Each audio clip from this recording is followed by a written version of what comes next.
Hello, hello, hello. How are we all doing, guys? We good? Let's turn this off. How are we all doing? We all good? Looking forward to our weekends? I'm still interested in the Kings and Generals Ukraine video, so I might still give it a little look a bit later. But we're going to probably start off with some Kings and Generals Alexander's Conquest. Do a couple episodes of this to start off with, and then go from there. But are we all doing well? We all looking forward to our weekends?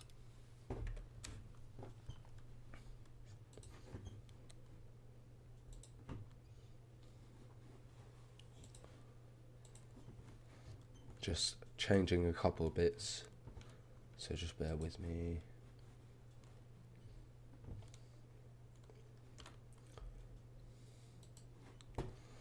Okay. Hello, hope you're doing well, guys. Hope you're doing well. So how are we pronouncing this? Granicus. Granicus. Okay. Jump on some Kings and Generals reaction, then we're probably going to do this one. Light is everywhere, honestly. Right, guys, I hope you enjoy this reaction. What we'll do is we'll jump straight onto this one. We'll have a little catch up with you guys in a bit. But we have got... What is this again? Granicus. Granicus.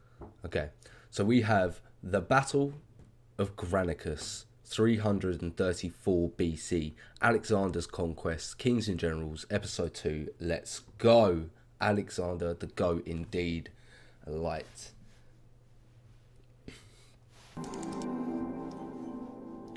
It should all be working, so you guys should be able to hear the desktop. Just let me know if it's loud enough for you. After his tentative enthronement in 336 BC, a 20-year-old Alexander the Great ruthlessly consolidated power in Macedon and securing the allegiance of prominent nobles. That done, the up-and-coming Argead monarch spearheaded daring expeditions in the north, south and west, before finally obliterating Thebes as an example in late 335. And he really did just obliterate Thebes. With Macedon's borders secure and his royal authority unquestioned, the stage was set for Alexander, tutored by Aristotle in the Homeric epics, to finally turn his glory-hungry gaze eastward. He would use the lethal army inherited from Philip II to invade Persia, a massive 3-century-old dominion, almost 50 times larger than his own. What a feat. What an absolute feat indeed. The kingdom was around for longer, was so much larger, and he just set his eyes out for it, hence why he was the GOAT. Welcome to the second video in our series on Alexander the Great, and his first clash with Darius's armies at the river Granicus. Alexander was always hunting for the decisive battle, but our viewers don't need to today.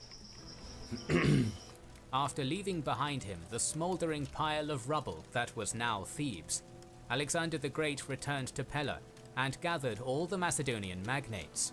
Together, they began planning the invasion of Persia. So it happened During quite this quick meeting, then. the king's advisors counseled him to take a wife and sire an heir before departing. However, either due to political calculations or because his interest in women was tepid at best anyway, Alexander refused this suggestion. Oh, that's really interesting, because we obviously know how the story ends. So the fact that this come up so early on into his life and within his story, within history, and he didn't take action upon it is very interesting, because what really would have happened if he did just secure some kind of succession, even if he necessarily didn't want to, but he felt like he had to do it as a duty. What could have happened then? Royal finances were also in a precarious state following a year of non-stop military campaigning, and so the king was forced to turn to his companions and nobles for assistance. As you always do, propagandized rely on account the people around goes you. that Alexander doled out sections of the Macedonian crownlands until the finances of each companion were provided for. One of them, Perdiccas, is said to have asked the king, "But what have you left for yourself?" Alexander replied, "My hopes." He had a dream and a goal, and he knew that that was all that mattered at the end of the day. What the king was doing here, though, as Peter Green bluntly points out, was borrowing money. With the assembly thus concluded and all matters... So in regards to his best friend, them two being more than friends, that's completely fair. And I do think that is the case if you have a look into it. But it doesn't necessarily stop you from creating a succession plan out of necessity. I'd imagine that there were probably a lot of people in the past who didn't necessarily like women and preferred the male gender, but they still done certain things to secure the line of succession. You know, yo Jay, I hope you're doing good. And what else have you got to say? Like, Philip II had already come pretty far along his own plans to inherit Persia. Alexander just inherited his father's grand ambitions and plans. That makes complete sense. And Zod, you're just sort of agreeing with that. Prepared, Alexander, his companions, and the invasion army advanced through Macedonia and Thrace via the route used by Xerxes I in 480 BC, leaving Antipater as regent at home. 20 days and over 300 miles later, the Macedonians arrived in the Chersonese and prepared to cross the Hellespont. However, while Parmenion did the donkey work and used 160 Hellenic League triremes to conduct a complex but unopposed crossing from Sestos to Abydos, Alexander went south and crossed at Elaeus with a small force. According to one account, just as the king's ship was about to make landfall in Asia, Alexander, clad in full armor, launched a spear into the sand and thereby claimed the eastern continent as Spear One land. Interesting. Making sacrifices was that more symbolic than anything else? To the gods and conducting religious ceremonies the whole way. Yeah. The king made a sojourn to the mythical city of Troy. Alexander then went north with his entourage, which included his closest companion, Hephaestion, and united with the main muster under Parmenion's supervision on a plain near the town of Arispe. So they're united As again. his invasion of the Achaemenid Empire begins, it's worth going over what kind of army Alexander had at his command in 334 BC. It was undeniably the most tactically and technologically advanced military force he had of the those age. phalanx. However, unlike such greats as Genghis Khan and his enemy's predecessor Cyrus the Great, Alexander hadn't made his own army, but inherited one developed by his father Philip II. Okay, I guess that's a good point. Do you know what I mean? He didn't necessarily make it himself. He was just lucky to inherit from Philip II, his father. Waiting for their enterprising king on that broad plain near Arispe were 12,000 of the best Macedonian heavy infantry, 9,000 sarissa-bearing phalangites, and a further 3,000 elite hypaspists, otherwise known as shield-bearers or guards in the sources. Whether these crack troops were armed as pesheteiroi or as standard Greek-style hoplites is heavily debated, but it's possible that they changed to fit the situation. Oh, so they were interchangeable. Was that so? What was the main difference between the two types? Why did they need to be so interchangeable? What made it so useful? This prestigious unit was led by Parmenion's son, Nicanor. Secondary to Alexander's front-line heavy infantry were 7,000 allied hoplites drawn from cities of the Hellenic League and 5,000 hired mercenaries armed in a similar manner, which was still good for the era. To supplement these battle line units were 7,000 Thracian levies from tribes such as the Odrysians, Tribalians, and others. Most vaunted of all were the 1,000 archers and Agrianians, expert skirmishers, who were... It's crazy to think that there was barely any cavalry used within this warfare. Described as the Gurkhas of the ancient world. If one was to also count the 11,000 infantry of Parmenion's advanced force holding the Macedonian bridgehead in Asia Minor, Alexander would have had 43,000 infantry at his disposal. That's not that many at all. However, in the wake of minor defeats against Persian generals before... I'd say it's not that many at all, but that's in comparison of the amount of people that we have available nowadays. I'd imagine the amount of people around back then was largely significant compared to us now, so it would make a difference. Before the main army arrived, it's uncertain but possible that most of this smaller army was withdrawn to Europe.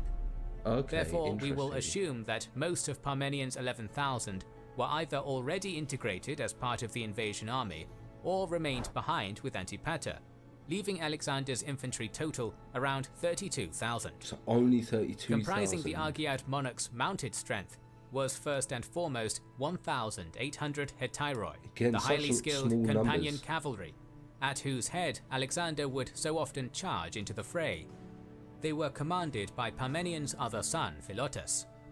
There were also 1,800 of the equally skilled Thessalian cavalry, whose reputation for horsemanship almost matched that of the Macedonians, as well as 900 mounted scouts from Thrace and Paeonia, with 600 horsemen from the Greek cities.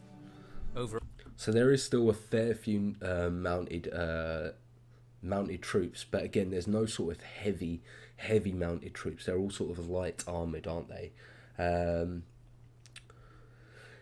He's a great general, probably Alexander's best general, to be honest. Okay.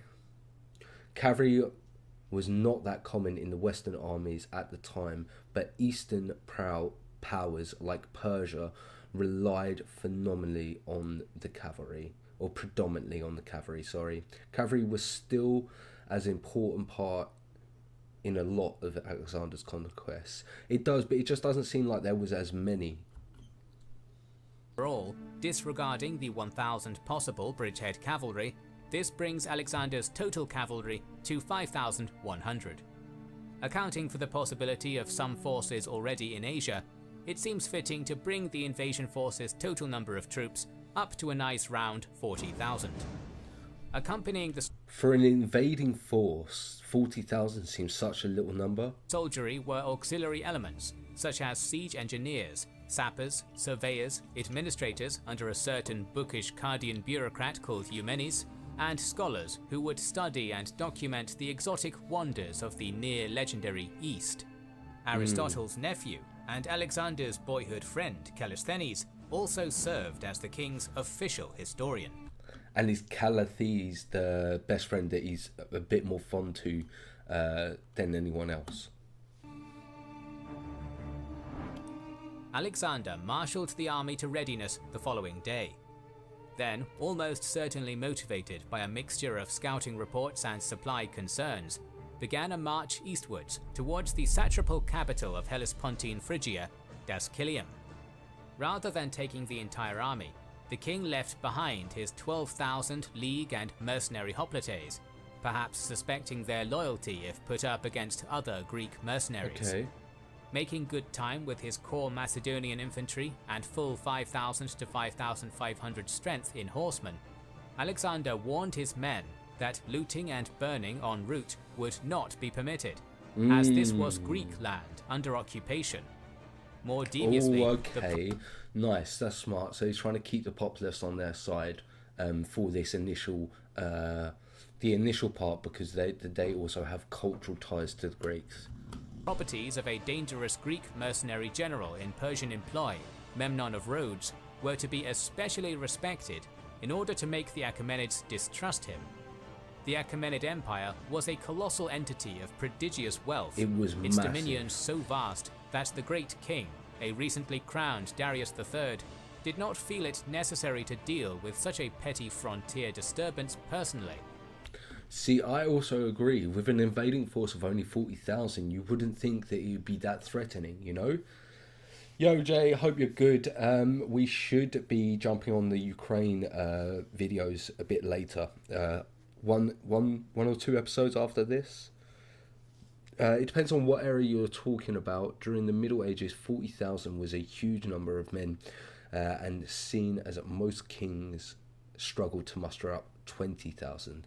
Okay, that's interesting. It seems like a small force to do a whole invasion. Do you know what I mean? If you were doing a raid across a country, I would understand 20 to 40,000, but a full invasion seemed like a lot to me. But again, I might be uneducated. Like you said, it does depend on what era. Instead, several satraps from the western provinces, including Asames, Spithridates, Asates, and several others, mustered their forces and met at Zelaya in May 334, together with Memnon of Rhodes, to take counsel on the incursion. Fully realizing just how lethal Alexander's meat-grinding infantry would be in the field, and aware that the invaders were short on supplies and money, Memnon gravely counseled the Persian satraps not to engage in a pitched battle. Instead, they ought to enact a scorched earth policy, burning crops, fodder, provisions, wells, and even burn villages down if necessary. Once again, I think that's a smart strategy. Do you know what I mean? They've got a smaller force. Well, clearly Darius III isn't that worried because of the size of the force at the point in time. Their supply lines seem to be weak. Do not engage them, starve them out, and it's a numbers game in this situation. By doing so, and opening a second front in Greece using the Persian navy, Alexander would have to scurry back to Europe with his tail between his legs. This objectively shrewd advice meant possibly unnecessary sacrifice on the part of Darius's western satraps, and they balked at the prospect. Really? I to think that torch would their work. own lands, and subtly accusing the Greek sellsword Memnon of lapsing in his loyalty, the Persian governors universally rejected the scorched earth plan and chose to fight it out. Fools. It's also possible that the satraps were all too aware that the great king had a reputation for scorning shirkers among his subordinate rulers, and weren't about to suffer his ire for no good reason. I see. A number of other factors So they were scared of political repercussions as well. may have contributed to this choice, such as the Persian code of honor and internal politics. Satraps Interesting. I'd like to know what the Persian code of honor was like. such as Arsaces were used to getting their own way, but Memnon, a Greek, owed his high position to Darius himself rather than them. Arsaces in particular had a reason to distrust Memnon, as the latter held royally appointed estates in his own satrapy. Whatever the reason, the Achaemenids mustered their forces and marched west to a position on the river Granicus, set on facing Alexander. First fight between Alexander and Following the his Persians then, departure really? from Arispe, Alexander took his smaller, mobile army up the Hellespontine coast via Pacote and Lampascus before advancing eastwards. Arriving on the vast plain of which the Granicus was the standout feature, the Macedonian army was arrayed in a standard preparatory formation with two lines of phalangites in the center and the baggage train behind. Cavalry and light infantry screened the flanks and served as reconnaissance troops in front. Okay. In the late afternoon, just before the Granicus, Alexander's scouts rode back and informed the impetuous king that a Persian army had finally been sighted on. Oh god, it's been so long since I've watched the Epic History TV reaction that I'm struggling to remember certain bits and pieces. I don't know if this battle was covered in it. On the far side. This news prompted Alexander to redeploy his forces in battle formation, a task he was swiftly able to accomplish due to the battle-ready marching order. However, when the Macedonian army got to the river, its generals quickly began having reservations about the prospect of immediate battle. Lined up atop the steep far bank were just over 10,000 Persian satrapal cavalry from across the empire, roughly twice Alexander's total. Yeah, I was about to say that is a vast, a significant difference in cavalry. Arsames and Memnon of Rhodes led Cilician and Greek mercenary cavalry on the Achaemenids' left, flanked to the left by Arsaces and his Paphlagonian horse. Hyrcanians under Spithridates assorted mounted troops in the center, and Bactrian cavalry to their flank. On the extreme right was Rheomithres, leading a contingent of mounted Median troops. As the Persians had ever since their empire's defeat in the 5th century Greco-Persian Wars, roughly 5,000 to 6,000 Greek mercenary hoplites had been raised to serve as the satrapal army's heavy infantry force. However, possibly because they had the same suspicion of loyalty as Alexander had with his Greeks, the satraps positioned this hired unit a mile or two behind the river, under the command of a Persian known as Omaris, too far away to take part in the main battle. So the issue with that is you're so worried that they're going to run away halfway through the battle that you're going to sort of set them up later on. But they're not going to be able to come in and reinforce you, because if they're losing the battle, then why are they going to then commit? The battle's already lost, you know? It's quite interesting. The phalanx is the difference between the two units, I see. This battle was covered by the Epic History TV channel as well. Thanks, DZ. Alexander was pretty broke at this point, so he kind of had to win. He borrowed huge sums from the Macedonian lords or nobility. I see. Thank you very much for letting me know. Numbers mattered less in ancient warfare. Tactic and skills, training, experience, and good equipment could compensate. That makes sense. I do agree with that. What did you also say, DZ? I think Alexander also incorporated local forces after he conquered them to gain more numbers. That also makes sense as well. And this battle is Alexander's best. I'll be very interested to see why. The rock-hard centre of Alexander's line were 6 1,500-strong brigades of the phalanx, led by Meleager, Philip, Amintas, Craterus, Conus, and Perdiccas. To the right of the phalanx were Nicanor's 3,000 Hypaspists, and then Philotas and Alexander himself at the forefront of 1,800 companion cavalry, several hundred mounted skirmishers, Agrianians, and some archers. 2,700 Thessalian, Thracian, and League cavalry were on the left under Parmenion. Following the army's deployment, Parmenion rode over to Alexander's position and counselled the king to delay any battle until the following morning. A hasty and most probably failed attack over such an obstacle as the Granicus now, he reasoned, would be a fatal blow to the entire expedition. Smart. However, listen to him, if they Alexander. waited until morning, the Persians, observing Macedonian superiority in infantry, might withdraw from their position during the night and allow an unopposed crossing. Okay, interesting. Our sources disagree on what the response was. However, most tell us that because of his Homeric desire to achieve heroic status through great deeds, or not wanting to buoy Persian morale by hesitating, Alexander decided to go straight in right now. Alexander disregarded Parmenion's cautionary advice and prepared the army for an immediate attack. Clad in magnificent armor on the right wing, he was easy for the enemy to see, and so a number of elite contingents under the satraps shifted to oppose Alexander's elite Hetyroi hammer, hoping to kill him and end the incursion. The Battle of the River Granicus finally began when the Macedonian king sent a mixed vanguard of prodromoi mounted skirmishers, Paeonian light cavalry, and a small unit of companions, and his Agrianian favourites into the river, with the outward aim of securing the far bank. However, facing some of the best Achaemenid cavalry from the treacherous and slippery riverbed, they met predictably stiff resistance.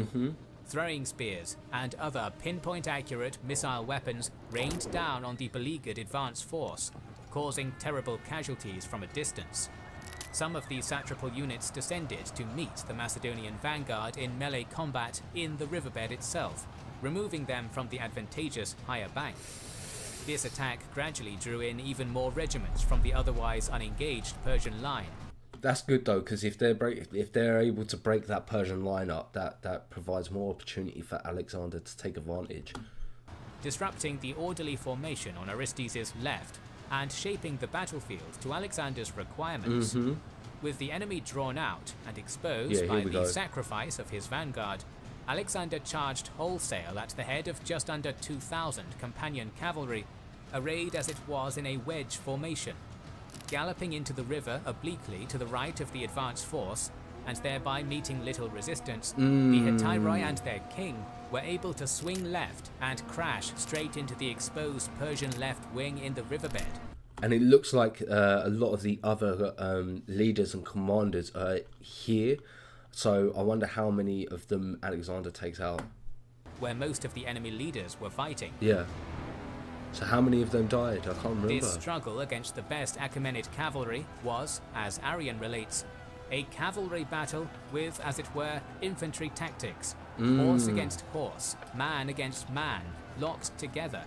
The Macedonians did their utmost to thrust the enemy once and for all back from the riverbank and force him into open ground, while the Persians fought to prevent their landings and hurl their opponent. Look at that. I know. Could you imagine being in the middle of just a cavalry bloodbath.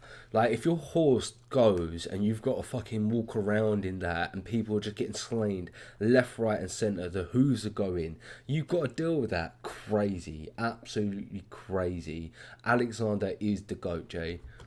Back into the water. The companions' discipline, skill and armament rapidly began to turn the tide. In particular, the Macedonians' efficient use of the cornel wood cistern lance compared to the lighter spear of the Persian cavalry. However, despite this... So it's just more durable, so it didn't have less chance of breaking. Was it also longer maybe as well? What was the difference between the two forcing of the spears? Granicus on the Persian left, Alexander, in the thick of the fighting, became the target of a concerted effort by the Persian leadership to kill him as the spear tip of his forces pushed their way onto the far bank. Accounts differ as to the nature of this clash, but Arrian informs us that at some point after Alexander's retinue penetrated the line, his spear snapped and he was forced to get a new one from a bodyguard. Okay. Isolated on the far bank with just a few companions, the king was quickly beset by several contingents of enemy cavalry. The leader of one, Darius III's son-in-law, Mithridates, was slain when Alexander wheeled around and drove his newly gotten spear into the Persian's face. Nice, nice. One of your enemies down, Alexander. Just a few more to go. It was only a moment later that another Persian aristocrat, Rosecki, confronted Alexander and lopped off a part of his helmet before himself being felled by the king's lance. I remember that. While locked in mortal combat with Rosecki, the latter's brother, Spithridates, satrap of Lydia, bore down on Alexander from behind and prepared to deliver the coup de grace. The Persian sword was about to fall and end the 22-year-old king's life. However, at the last possible moment, an officer known as Cletus the Black swept in and severed Spithridates' arm at the shoulder, saving Alexander the Great's life. I bet that man was well rewarded. He would be well rewarded if he was my man. Saving my life like that. Holy shit, you will be looked after. By that point, having inflicted fearsome casualties and cut down many Persian commanders, the companions were getting the better of the Persian cavalry all across the right wing. Furthermore, the Agrianian skirmishers managed to breach the Persian formation's integrity. Oh, so the other lines have come into the battle as well now. And get in among the beleaguered enemy horsemen. As this hinge point on Alexander's right was being hotly contested, Parmenian's wing was charged by Rheomithres' Bactrians and Medes, but managed to resist the assault. Nice. Is Parmenion going to be able to break that side and then pivot into the centre? In the centre, 6 Taxius of Phalangites and Hypaspists advanced inexorably across the Granicus, ineffectually showered by the Persians' missiles. When it became clear that the companions had punched straight through the Achaemenid left, the satrapal army broke in a wave of panic, reverberating from Alexander's point of impact on the right, all the way to Parmenion on the left, who had managed to hold the Persian. Just the opposition just fleeing there, leaving the commanders to be encircled. Cavalry there. A number of gallant Achaemenid units fought to the death in the river, while an equally great quantity, included among them Memnon of Rhodes, used their mounted mobility to escape the field and ride to Miletus. So that they can fight again later, which is fair. I think we would all try and flee at that point in time, wouldn't we? Definitely. They were able to do so easily because Alexander, Parmenion and the phalanx, which was now on the far bank as well, didn't give chase to them. Instead, the Macedonian cavalry wrapped around the unengaged and now woefully outnumbered Greek mercenaries on either side, encircling Doesn't he kill them? While the phalanx lowered their sarissæ for another fight. We're left with no concrete reason as to why the satrap's hired infantry didn't march forward and join the main battle. It's entirely possible that Alexander's lightning assault and victory, which according to Professor Michael Thompson, was accomplished in less than an hour. Like I said, once they realised, because they were mercenaries, once they realised the fight was lost, you're not going to then go in and commit, are you? I am 90% sure, remembering that Alexander kills these men because they're not to be trusted, right? Took the Greeks by surprise and left them with no ample opportunity to react in time. Unfortunately, we can never know for sure, but what happened next is universally recounted. As if all of a sudden realizing their dire situation, and probably believing that a fellow Greek king wouldn't be too draconian, the mercenaries petitioned Alexander for mercy. Which they didn't Rather get. than granting it though, the Macedonian monarch assailed the Greeks en masse, butchering thousands of them in a hard-fought last stand. Plutarch claims that the king had been influenced more by anger than by reason. But one of those reasons might have been to make the brutal point: if you're a Greek mercenary, do not fight for Persian gold, or you will receive no mercy. Which is completely fair, but what was actually said? But he, influenced by anger more than the reason, charged foremost upon them the loss of his horse, which was smitten through the ribs with a sword, and most of the Macedonians who were slain or wounded fought or fell there, since they came too close quarters with men. I see. They were desperate, that's the reason. Okay. What we got in the chat? Well, Keltus the Chad. That's the guy who saved Alexander. Definitely a Chad indeed. Well, Alexander rewarded him all right, though not perhaps the way anyone had in mind. Interesting. I'm looking forward to finding out how he got rewarded then. You wouldn't be so sure about that. Interesting. It sounds like he has a very interesting storyline. Very few commanders would have the boldness to attack a larger force across a river, personally leading the assault himself while buying time for the rest of the army to cross and deliver the victory. I completely agree. Alexander is an absolute goat and is just showing what bravery and conviction he has. One of the things I liked about him in the Epic History TV's version is how much he fought on the front lines for the glory and for himself. Despite crushing the higher top just very inspirational. Alexander's army took more casualties in this phase of the fighting than it had in the process of forcing across the river. In the future, the king would never again be so reckless and uncompromising in dealing with similar surrendered units, indicating just how much of a toll they inflicted. Whatever the case, about 3,000 were killed, and another 2,000 sent back to Macedonia in chains, where slave labour in the mines awaited them. I see. So even though he'd done it, he learnt a valuable lesson, which was to do something like that. The loss of men and resources was too much, so that's why he didn't do it again. Because obviously they sort of fought until the last stand. Between 1,000 and 2,500 of the 10,000 Persian cavalry had also fallen in the battle, together with almost a dozen named higher officers and governors. On the victorious Macedonian side, casualty totals were far lower. Taking into account the possibility of propaganda to glorify the victors, our sources state that 100 to 120 cavalry were lost, and only 30 phalangites. Is that it? However disputable these figures are, the strategic result was not.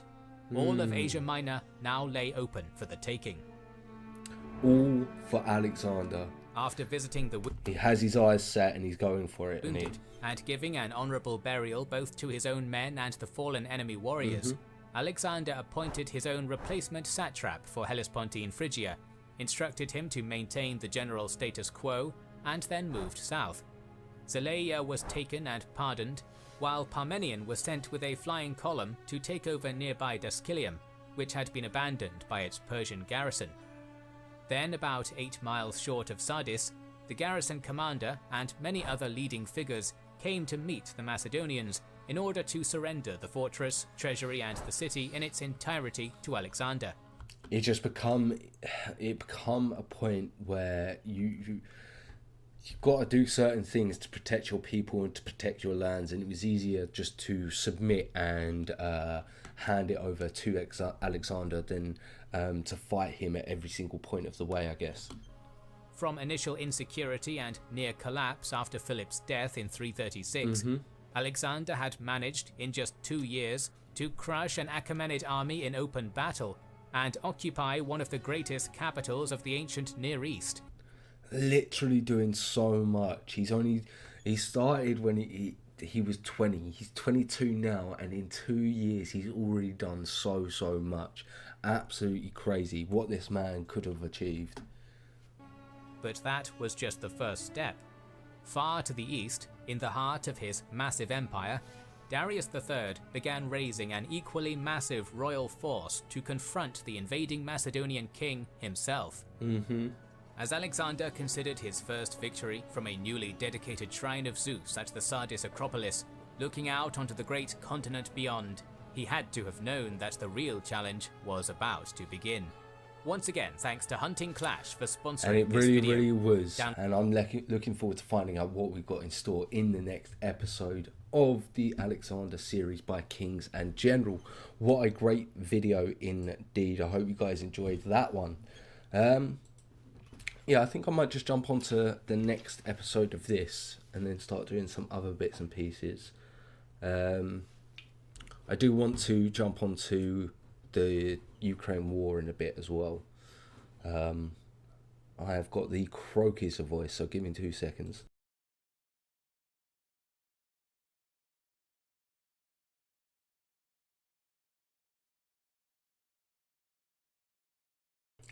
Okay, so yeah, should we jump on to the next episode of Alexander series before we jump onto a different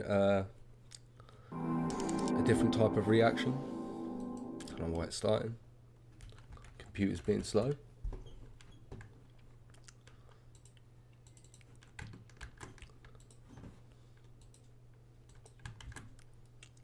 Halicarnassus. Halicarnassus. Interesting. Interesting indeed. Okay. We'll do one more of these before we jump onto the Ukraine war. So we've got the siege of Halicarnassus. I butchered that. Halicarnassus. 334 BC. Let's go.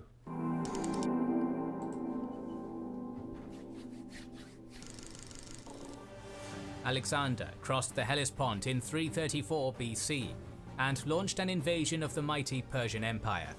Soon after, he crushed a provincial Achaemenid army at the Battle of the Granicus, leaving all of Asia Minor ripe for conquest. However, before the Macedonian army could push deeper into Darius's empire and face down its giant armies, it would have to deal with a number of stubborn cities on the Aegean coast loyal to the great king. It was time to prove Darius weren't no great king, really, was he? Whether the military machine created by Philip could handle a siege. Join Kings and Generals in this third episode of our series, covering the sieges of Miletus and Halicarnassus. One of the most iconic events in the campaigns of Alexander is his cutting of the Gordian knot. Let's see what this episode has in store for us then, guys. Remain unchanged, and crucially, it was clear each a continued forward Oh, I've skipped way too ahead. Offering submission. Where's the intent on securing his conquests before advancing rated throughout Asia Minor situation. Okay. Reports of what had occurred at the Granicus reverberated throughout Asia Minor with prodigious speed and to immediate effect. At Ephesus, the mercenary garrison, together with one of Alexander's exiled court rivals, Amnitus, seized a pair of warships and abandoned their post, making their way to the great king's court. So they were fleeing. Marching from Sardis, the victorious Macedonian king captured Ephesus without resistance after a 3-day march, before rendezvousing with his navy and receiving emissaries from other Lydian towns offering submission. Intent on securing his conquest. So, you don't want to sound harsh, but Darius III is really an embarrassment to the great Persian king, such as Cyrus the Great and Darius the Great. Why so? Why do you think so? I don't think he was that great either, but I'm just sort of wondering why. Bruno, you also think that Darius was a mistake. Light saying the siege was covered in the siege was covered in about 2 seconds in the Extra History TV's version, so this should be completely new to you. I'm looking forward to seeing how this siege goes then, because yeah, it'd just be interesting to see, like they said, how Philip's army can handle a siege indeed. Before advancing inland, Alexander appointed Parmenion and Alcimachus each a contingent of several thousand troops, and sent them off to assure the capitulation of settlements throughout Ionia, Lydia and Aeolia. Just trying to bring them into his fold as well. Greek cities were to have democratic governments installed, oligarchies were to be deposed, local customs were to remain unchanged, and crucially, taxes cancelled, a gesture which never hurts a new ruler's popularity. Yes, very interesting changes and implements that they were trying to put into action within the region. At this point, while he was concluding affairs in Ephesus, Alexander received a number of important messages in quick succession. First came welcome reports that the governor of Miletus, Hegesistratus, was prepared to surrender his city. Then came the definitely less welcome news that a massive Achaemenid war fleet had been spotted near Rhodes on its way to reinforce the area. So Finally, that's a bit of a sometime worry. later, How much naval force did Alexander have at this point in time? I'm very interested as well. Yeah, I agree. Like, no taxes, sign me straight up.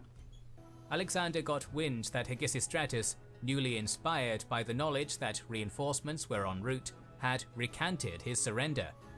Realizing he had to act swiftly to prevent the city becoming a nigh impregnable Persian fortress, Alexander sent riders to recall his generals and then immediately marched south with what soldiers he had. Okay. The King's Hellenic League Bringing all the fleet forces of about together. 160 ships was sent ahead. Racing along the coast, it succeeded in arriving at Miletus before the incoming enemy fleet was anywhere close, where it set down anchor at the adjacent island of Ladi. Not long thereafter, Alexander arrived with the army and occupied Miletus's landward outer suburbs without resistance, before establishing a blockade of the inner districts. Then, to reinforce his anchored fleet at Ladi, the king further fortified the island with Thracian skirmishers and a few thousand mercenary soldiers. Nice, very The interesting. massive Persian fleet finally approached Miletus a full 3 days after the Greek fleet had made its base at Ladi. Yeah, However, so they're well and truly cemented within that position. Can they defend it is the next question. I'm wondering. I'm sure the tax exemption was temporary. Of course, it was only temporary, DZ, but we all definitely wanted it, didn't we? For sure. And Zods, because all he really had to do was show a small amount of tackle and a bravery, and he could have stopped Alexander. As great as Alexander was, he made mistakes that Darius failed to exploit. That's the reason why he wasn't as great. I struggled to say that whole little sentence there, but I do see what you're saying, and I do sort of understand it. If Darius had have took the time to exploit the mistakes that Alexander had made, then it could have sort of ended up completely differently. Alexander basically abolished the Macedonian navy. They were terrible sailors to begin with, and the upkeep was way too high. If he really needed a navy, he could call upon the Athens, which were expert sailors. That makes sense, and he had the ability to call upon them. Despite a numerical superiority of more than 2 to 1, and the empire's expert Phoenician and Cypriot crews, the Persians realized they would not be able to dislodge Alexander's navy from Ladi, nor easily deploy troops to bolster Miletus's defense. The 400 Persian ships were therefore forced to circumvent the Hellenic navy and anchor at an exposed suboptimal position of Mount Mycale, further from the city and cut off from any source of fresh water by parties of Macedonian cavalry. Making the decision to keep his inferior fleet on the defensive at Ladi, Alexander began readying his siege weaponry and infantry to breach the city fortifications. I think that was the smartest thing for Alexander to do, though, was just to keep those ships there defending in the As the king's way. preparations were nearing completion, a prominent citizen came out on behalf of the mercenary garrison to parley. According to this messenger, the garrison offered Miletus as an open city, open to both Persians and Alexander alike, if only the siege was lifted. Alexander's unimpressed response was simple: prepare yourselves for the fight. At dawn, Yes, Yes, Alexander. Yes. No, I can't be asked to deal with your sitting on the fence bullshit. We're taking it. This city's going to be ours. You don't like it, we'll fight for it. Bring it on. The following day, Parmenion and Alcimachus returned, allowing an assault. Macedonian ballistae and catapults began hammering the fortifications, clearing sections of the wall, and inflicting structural damage, while battering rams advanced to create breaches up close. The main body of infantry was drawn up as this assault was ongoing, standing ready in preparation to rush in and widen any gap in the Miletian defences. However, due to the strength of the garrison and abundance of missile fire, the initial Macedonian attack was blunted with relative ease. Arrian relates how the nearby Persian navy, although unable to resist, were close enough to see Alexander's men advancing against their isolated allies across the bay with the naked eye.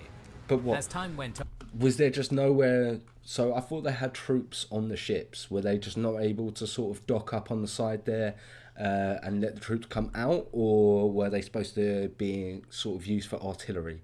What's the point of the navy being there but not doing anything? The land attack gradually began making progress. Small punctures were made, missile stores ran low, and the defenders were placed under ever-increasing pressure. All that the Macedonians required was something to tip the scales, and Miletus would be theirs. Seeing that the king had launched his assault from the land, Admiral Nicanor embarked his ships from Ladi and sailed them into the Miletian harbour mouth, tightly packed in an ostensible attempt to prevent any Persian move to relieve the city. Okay, nice. Were those areas weakly defended? Were they able to exploit and sort of land troops there? It had a far greater effect than that. There you go, it had a far greater effect in which way? With their walls near crumbling under Alexander's assault, this quasi-attack prompted a total collapse. The Macedonian army subsequently managed to get inside the city, primarily killing soldiers, but also civilians who might have been in the way. Of the Miletian defenders, just 300 mercenaries and a scattering of other warriors managed to escape to a steep-sided islet slightly offshore. When they surrendered soon after, Alexander granted them the mercy he had learned at the Granicus. The citizen... There you go, okay, so he gave a bit of mercy now, which is interesting, just because he knew the cost to not do so was going to be too high. It didn't seem like this siege was too difficult for him either. Who had survived the brief spate of violence were also left alone. Unable to prevent the fall of the city it had come to reinforce, and successfully prevented from foraging ashore, the still formidable Persian fleet sailed to Samos, restocked with whatever they needed, and then returned to Miletus, booming in open water close to the harbour entrance.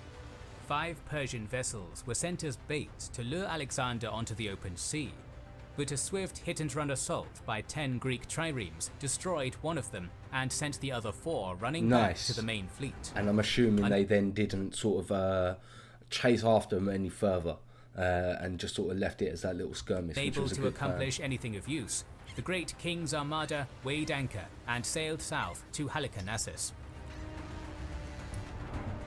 With Miletus conquered, it was at this moment in mid to late 334 that Alexander made the strategic decision to disband his fleet. Not only would such an unconventional course of action relieve Alexander of having to bear the massive cost required to maintain said ships, but in truth, he did not totally trust their Greek crews. Moreover, the king was pragmatic enough to... So was that what you was talking about like earlier when you said that the Greek crews were too expensive? So at the start, initial parts of the invasion, he did have the Greek navy, but then he decided not to use them and then to sort of rely on the Athens if he needed to. If so, that would be interesting. Indeed, Alexander's later siege of Tyre was his magnum op. He's basically his better siege warfare. That would be very interesting. As great as Tyre was when it comes to sieges, nothing beats Alasia and the GOAT Julius Caesar himself. I completely agree as well as odds. Realised that he could never hope to match Darius's naval strength on the water with or without a fleet of his own. just 20 Athenian triremes were retained to ferry the army's siege engines. Based on his army's pitched battle at the Granicus, so he kept some ships to transport the siege weapons, which was very interesting. And I assume that it's also going to help with supply runs, but they're not necessarily used for warfare. And siege at Miletus, Alexander judged that investing everything in a land campaign was his best shot at success. Okay. His army was master of the continent, and now there was no way to retreat. Its troops would fight on even harder. Very interesting. Also, getting rid of the navy makes it less difficult for them to get back. I didn't think about that either. That's a good point. Okay. Still, Persian seaborne might was a firm threat that had to be dealt with, or it might expand the war to a second front in Greece, or even inspire rebellions at home. Okay. So, rather than attempting to oppose Achaemenid naval hegemony in the eastern Mediterranean by vainly headbutting it with ships of his own, Alexander instead devised a plan to conquer the ships from the land. He would embark on a Herculean endeavour within his already titanic campaign, marching inexorably down the Mediterranean coastline and capturing coastal cities from which the Persian navy operated. The first victim of Alexander's new strategy would be Halicarnassus, where Mausolus's eponymous... Hence why we get... And this is why we sort of get to understand the route he took, because he wanted to basically take out as much of the naval threat as possible. Very smart by Alexander there. Mausoleum was constructed a few decades earlier. Set in a natural amphitheatre, Halicarnassus was heavily fortified, possessed a fantastic harbour, and had its garrison swollen by native troops, alongside several thousand mercenaries under Memnon of Rhodes' command. This Greek general, who had risen to new heights following the Granicus debacle, was now Darius's official commander of Achaemenid efforts in the western satrapies. I remember en route to this showdown. Sorry, just quickly there. I remember that Memnon sent his wife and children to the great king at this point as good faith. I remember that information from the Epic History TV video as well. Commander of Achaemenid efforts in the western satrapies. En route to this showdown with Memnon, Alexander stopped at the greatest fortress in the region, Alinda, and was introduced to the exiled Princess Ada, Mausolus' sister. Until just a few years before the Macedonian invasion, this region of southwestern Asia Minor, known as Caria, had been ruled by a native dynasty known as the Hecatomnids, who were in turn autonomous satraps within the Persian Empire. Ada, a What does satraps mean? Someone let me know what satrap means. Hecatomnid princess had been... Is it like independent ruler? Well, not independent, but it is someone who sort of has independency within the region but pays taxes or some kind of exchange for that to another party who's higher than them. But that person, like, so the Persian king doesn't necessarily get to dictate the laws within the land. The just satraps need to pay the Persian king. Is that what a satrap is? The rightful heir before being deposed and exiled by her brother Pixodarus in 340. He died a few years later, allowing the Persians to marry the late dynast's daughter to Orontabetes and install him as satrap. Now Ada asked the king for aid in taking back her rightful position. By accepting this plea, Diodorus Siculus tells us that Alexander won allegiance from many of the Carian cities.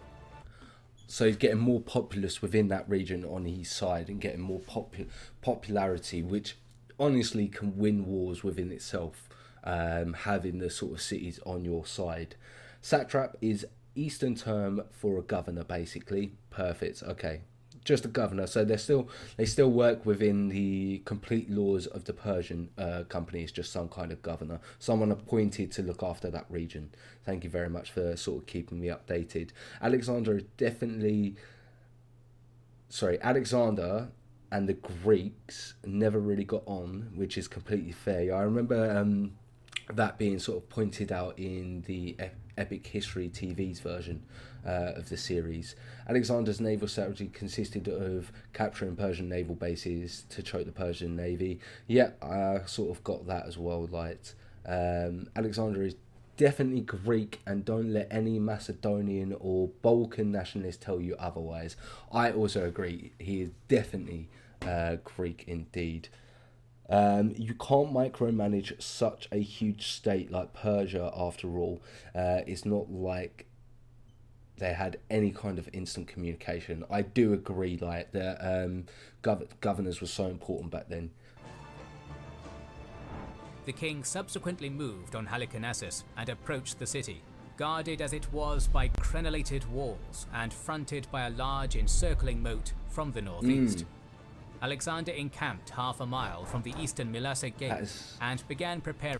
That's a nice little defence there, with the castle wall and the river. The siege. However, Persian naval supremacy had succeeded in preventing the Macedonian siege train from landing, so Alexander was forced to improvise until it managed to do so.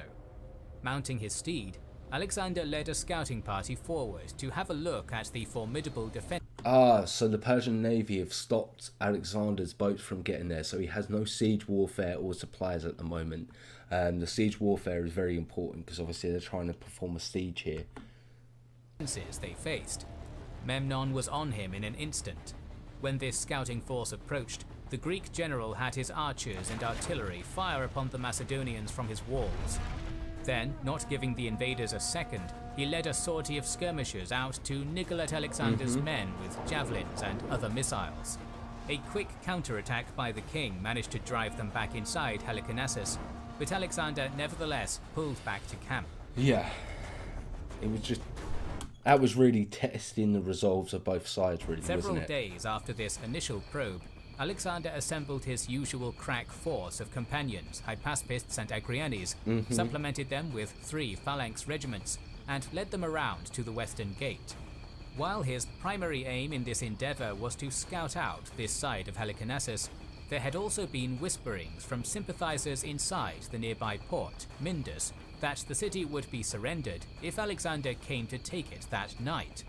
Its possession would make seizing Halicarnassus that much easier. Interesting. Under the cover of darkness, Alexander's forces approached Myndus at midnight and waited, and waited, and waited some more. There was no sign of the surrender that the Macedonians had been promised. I bet Alexander was just hoping. He was praying it was going to be that easy, but unfortunately it wasn't. Unwilling or unable to abandon the gambit entirely, Alexander began sapping the walls in an effort to take the town by force. Okay, One that of means Myndus's digging guard underneath, towers right? fell with relative speed, but the prepared garrison fiercely resisted until reinforcements arrived from Halicarnassus by sea. Having been prepared to simply walk into Myndus, Alexander wasn't ready for another extended siege, and so withdrew to the Mylasa gate, rejoining the bulk of his army. In what was a... Yeah, it was too much of a risk, sort of trying to go any further with that plan without any more reinforcements on his side, wasn't it? For sure. At least the defenders know how to use a strong fortress, unlike Game of Thrones. Truly fortunate twist of fate, 20 Athenian triremes bearing Alexander's siege train managed to evade Memnon's ships and unload the city-taking weaponry in a nearby cove. After a rocky start, things were at last looking up for the Macedonians. They're getting their siege weapons. As the siege engines were made ready, Alexander sent his soldiers, under the cover of portable roofed sheds, to fill in large sections of the outer trench with earth and stones. With the ground prepared, the first proper assault on Halicarnassus could begin in earnest.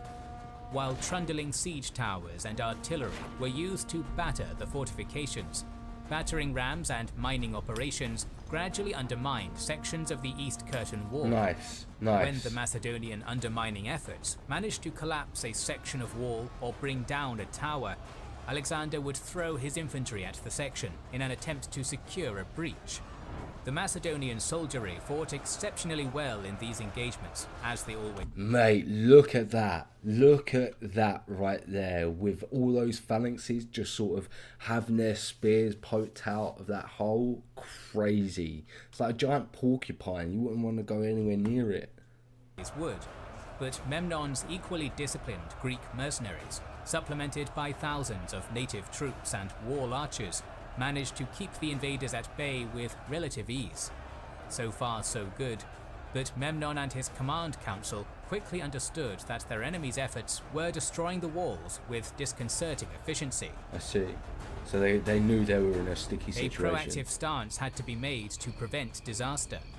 So that same night, while builders worked to patch up the previous day's damage with makeshift secondary fortifications, a commando unit of Halicarnassus's defenders, under Memnon, slipped out of the Carian capital unnoticed and quietly approached the dormant Macedonian siege machines. Oh, nice. So Memnon's going to basically try and, through the night, basically destroy or damage these siege weapons the best they can. Very smart. Close. The Greek general attempted to burn down and destroy Alexander's towers, rams, and artillery pieces. Unfortunately for his raiding party, its presence was discovered by sentinels who quickly sounded the alarm. Macedonian reinforcements converged, and a blind, desperate clash in the dark ensued. Beleaguered, unsuccessful, and having lost 170 men killed, Achaemenid forces were eventually forced into retreat. Nice, that's but good the for hard Alexander. nighttime struggle had also resulted in 300 Macedonian wounded. Having suffered such casualties, Mate, this is one mighty siege, this one. neither side made a move for several days and were temporarily content to lick their wounds. This state of affairs apparently changed 3 days later at the behest of 2 rowdy Macedonian infantrymen from Perdiccas's regiment. In the process of drinking together, each man boasted of his exploits and declared how brave they were. Amusingly, and almost certainly because of Dutch courage, the contest escalated into the 2 enterprising warriors taking up their weapons and moving out, intent on putting words into action. Honestly, that is just 2 geezers who just can't deal with being can't deal with the other person being better than them. So they just have to have a. I've got a bigger dick. It's about bigger dick and who's got a bigger dick measuring in it. Do you know what I mean? Like they just, yeah, they can't deal with anything stupid. I don't know how to explain it. They can't deal with being inferior to another person, so they've got to prove that they're the better person. Perhaps somewhat bemused by the odd attack, some guards saw the Macedonians coming and sallied out to assail them, but were in turn killed and driven back by Oh, the they're doing partially well though. inebriated Go on, warriors. boys. Made aware that some of their comrades were in danger, more men from Perdiccas's regiment marched to the No fight, way. drawing even more defenders. This haphazard engagement grew and grew until the Macedonians eventually drove the defenders against the half-destroyed Melassa section of the wall. Suddenly, with the eastern fortifications in such a bad state, it seemed as though Alexander's forces might actually get into the city on the back of this deadly drunken brawl. This is jokes. Is Alexander going to take advantage of this? Unfortunately for the troops who started the whole debacle, Halicarnassus's surprise was matched by most of the Macedonian army, which, being unaware of what was actually happening, did not press the attack in time, and Perdiccas's men were repelled. Okay. Alexander's late intervention prevented their destruction. To protect the area, Memnon had a crescent brick wall built, but this slapdash measure was clearly a weakness. Yeah, what a shame. What a shame. But it provided more time for Memnon to be able to make defences within the areas that Alexander had already made weak. Still, Memnon of Rhodes was probably Alexander's most dangerous adversary, but his death early on in Alexander's campaign put a stop to that. Interesting, like, the I wonder whimsical why. nature of this event disguises the fact that it was a Does he lethal die here, clash then? that claimed the lives of many on both sides. So many Macedonians were killed, in fact, that Alexander sent a herald forward to ask for a truce so bodies might be recovered. Two He of lost that Memnon's many Athenian men. comrades, Ephialtes and Thrasybulus, advised their leader to deny this request. Memnon, in a move which allows us to see some of the man's honourable character, allowed it anyways. Nice. Go on, No real Memnon. timescale is given by which we can judge the siege for sure, but the defenders had managed to hold the city for at least several weeks. However, if matters continued as they were, the Achaemenid generals believed that Halicarnassus would fall. In a final gambit that must have made Alexander blush even as it made him bleed, Memnon sent 2,000 men under Ephialtes. Give me 2 seconds, guys.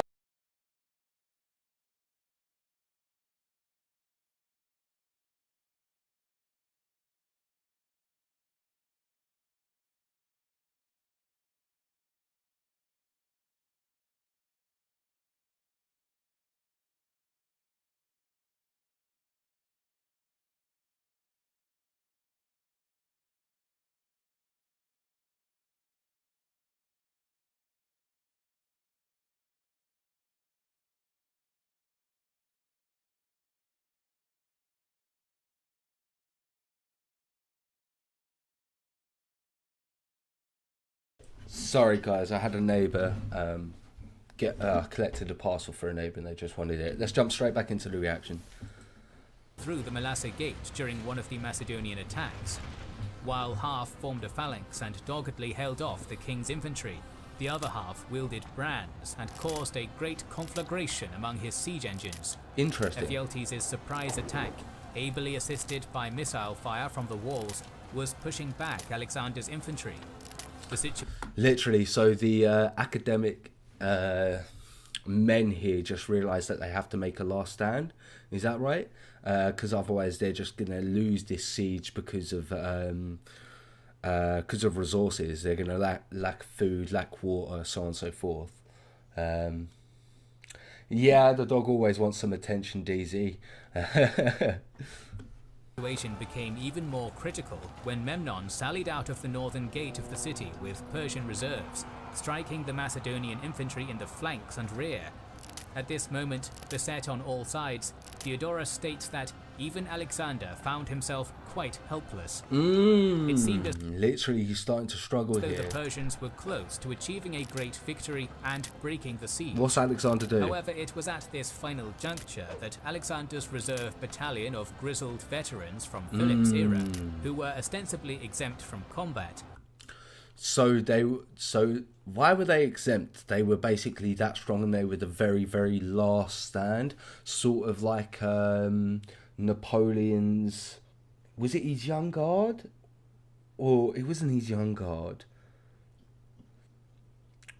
Was it his elite guard? Again, Napoleon's sort of elite men that were only to be used at the very, very last opportunity. Is that sort of similar here? Just going to read this little side note as well. Silver Shields during the campaign in India fought on the flanks, but unlike other Hispanians, was able to storm the walls and perform other strategic tasks as well. Very interesting. So they're very useful units. Philip's era, who were ostensibly exempt from combat, locked their shields, lowered their spears, and entered the fray. These elders smashed directly into Ephialtes' spent ranks, an unbreakable shield wall, and ripped them to pieces. Then going on to the other old side. guard of warriors, the Macedonian soldiers rallied and pressed the assault. Nice. In minutes following this intervention, the Greek captain Ephialtes and hundreds of his soldiers were slain, leaving That's the it, sortie started to leaderless. crumble. Worse still was the psychological effect. The defenders had been on the edge of victory, perhaps of winning the entire war.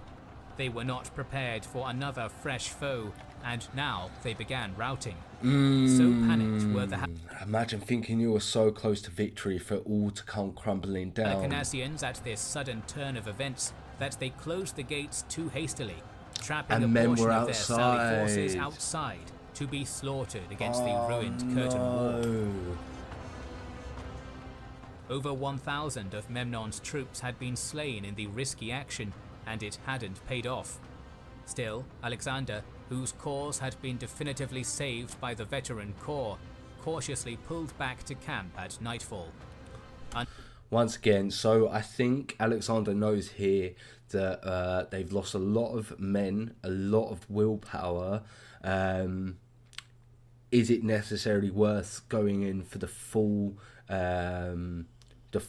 raid of the city, or so hopefully they'll sort of lose morale and they'll surrender when it sort of turns dawn? I'm assuming that's where he sort of got his head at, indeed. And it was Napoleon's old guard, but it was very similar. I am correct in the thinking that they were very similar, weren't they?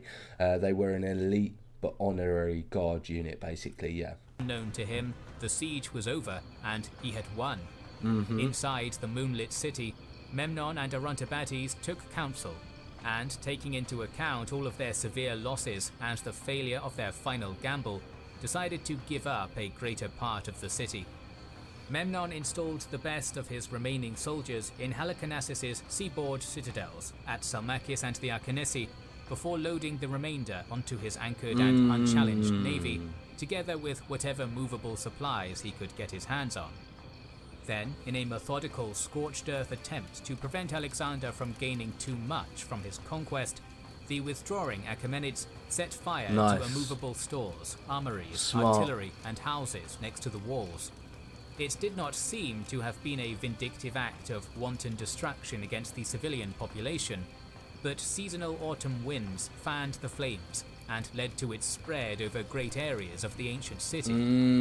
I see. So they originally only targeted store grains for food, armories, things like that, but due to winds and the combustion, the combustibility, no, that is not a word at all. What did I attempt to say there, guys?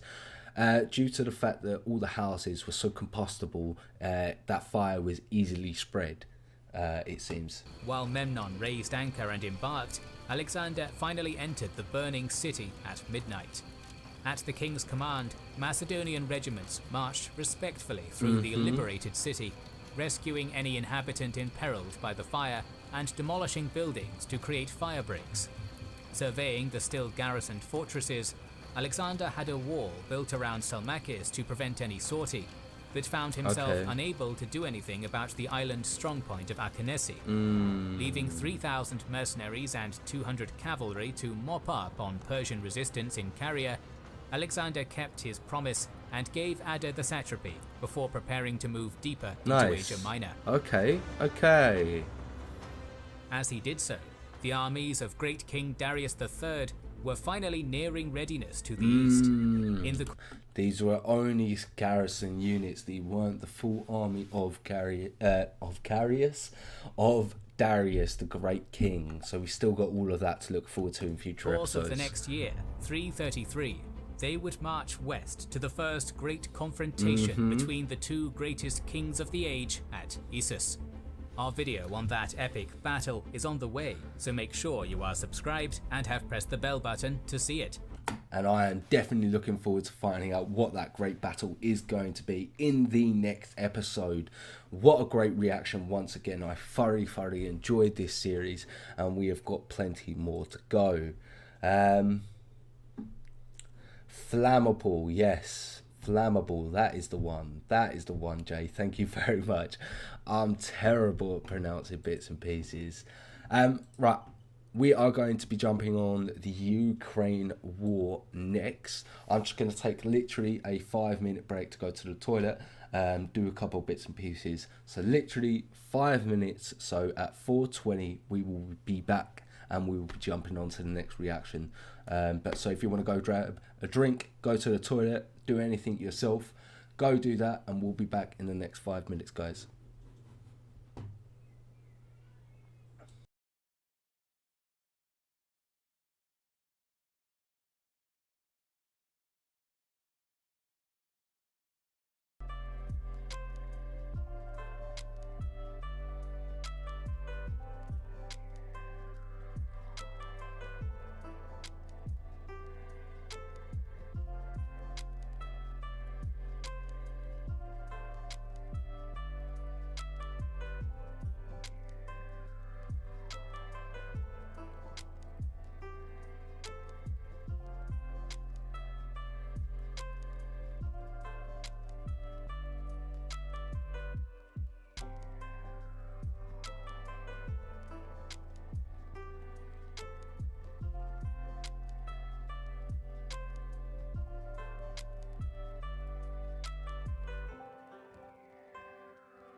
Oh, right, guys. Jump onto the next reaction. Turn this music off for you guys. Okay.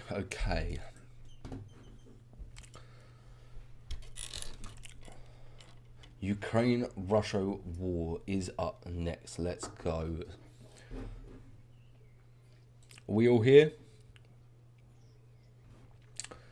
Right. How the Ukraine won the first phase of the war. Modern Warfare documentary by Kings in General. Let's go.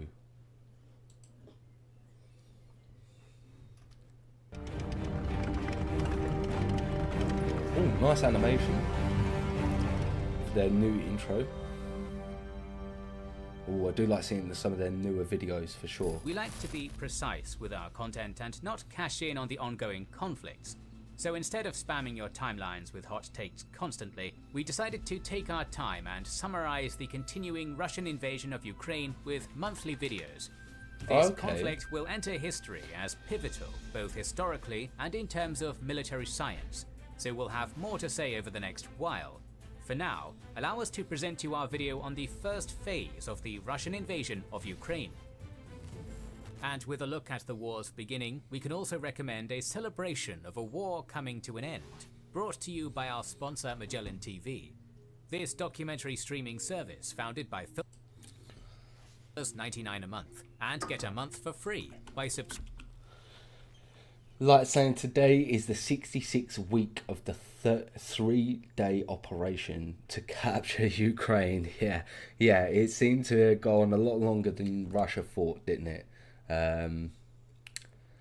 Nice, DZ. Thank you for pointing that out. I do like it. Subscribing to Magellan TV via our link in the description.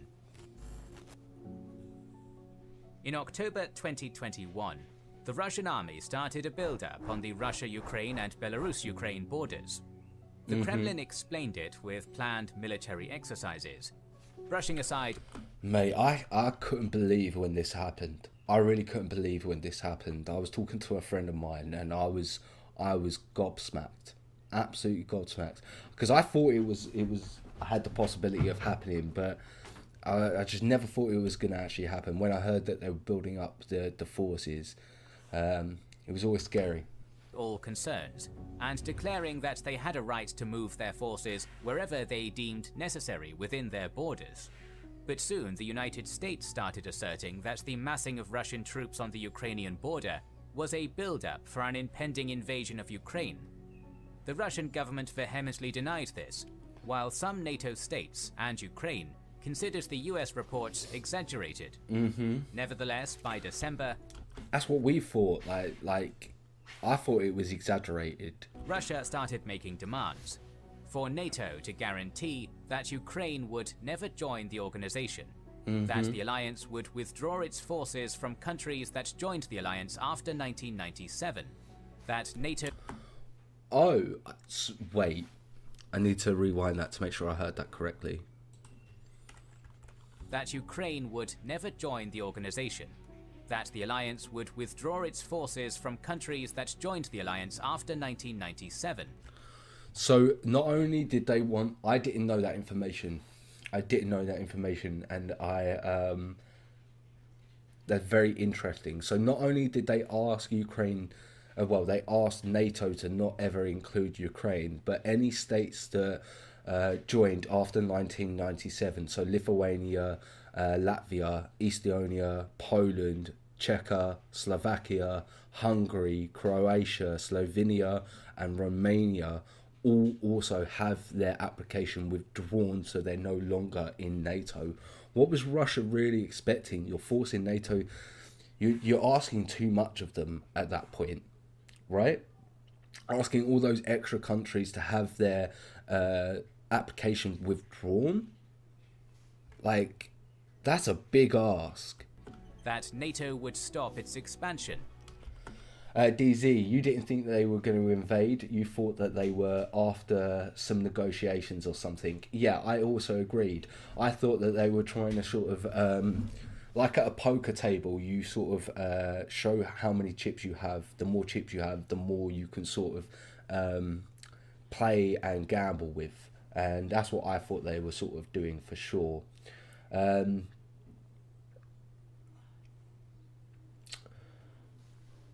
What's that, Jay? Then the videos came out of their troopers and armoured getting ambushed 24/7.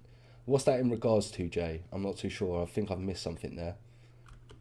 That NATO would seek agreement with Russia for any activities in Ukraine, Eastern Europe, the Caucasus, and Central Asia. Naturally, the United States and its allies rejected these proposals. Despite the Russian assurances and attempts of Western leaders like French President Emmanuel Macron to find common ground, the tensions continued growing. On the 17th of February, forces of the unrecognized Donetsk and Luhansk People's Republics and Ukraine accused each other of shelling. Unrecognized governments of Donetsk and Luhansk ordered the evacuation of their populations. On the 21st of February 2022, the Russian President Vladimir Putin made a threatening speech, questioning Ukrainian statehood and calling it a Bolshevik-created entity. On the same day, Russia became the first country to recognize the so-called Donetsk People's Republic and Luhansk People's Republic, justifying this step by claiming that a genocide had been committed by the Ukrainian government and neo-Nazi groups against Russian-speaking people in Donbass. In the early morning of the 24th of February, Putin announced the start of the special military operation to denazify and demilitarize Ukraine. Once again, you can see here Putin using the word Nazi, I think, because it's a triggering word. So they're trying to denazify Ukraine because they know that that's going to cause controversy. That's a triggering word, and it's going to get people's attention. That's how that come across to me there. A military conflict in Ukraine, which started in 2014, turned into a full-scale war with Russia's invasion. According to different estimates, Russia deployed 150,000 to 200,000 troops out of total active personnel of approximately 900,000. So many troops, yet they still weren't able to achieve the goals that they set out to along get. with up to 40,000 separatists from Donetsk and Luhansk, later joined by a few thousand troops from Syria and separatist republics of Abkhazia and Ossetia. It is safe to assume that most of the best Russian troops were deployed to Ukraine. At the same time, the rest of the active personnel were mostly conscripts stationed throughout vast Russia. The Russian army divides into battalion tactical groups, BTG, which are autonomous military units consisting of infantry, armored and unarmored military vehicles, artillery, field hospitals, and so on. According to the latest And how many battalion tactical groups were there? invasion figures provided by the official US sources, Russia amassed approximately 120 BTGs on the border with Ukraine. 120 groups of BTGs. That's crazy. That's crazy. YouTube has been acting weird hitting my comments. Oh, sorry, Omar. I'm not too sure why they're hiding them. I'll have a little look into it. I will get onto the Abbasid Epic History TV reaction at some point, but I've just got a lot on my plate at the moment. That's not many troops to invade a modern country. I thought it'd be quite a few infantry troops, considering nowadays in modern warfare, I thought we would have used armoured units instead over actual infantry troops. Yeah, so I think that is quite a large number of troops, honestly, in today's age. I thought it would be all modern sort of weaponised vehicular units.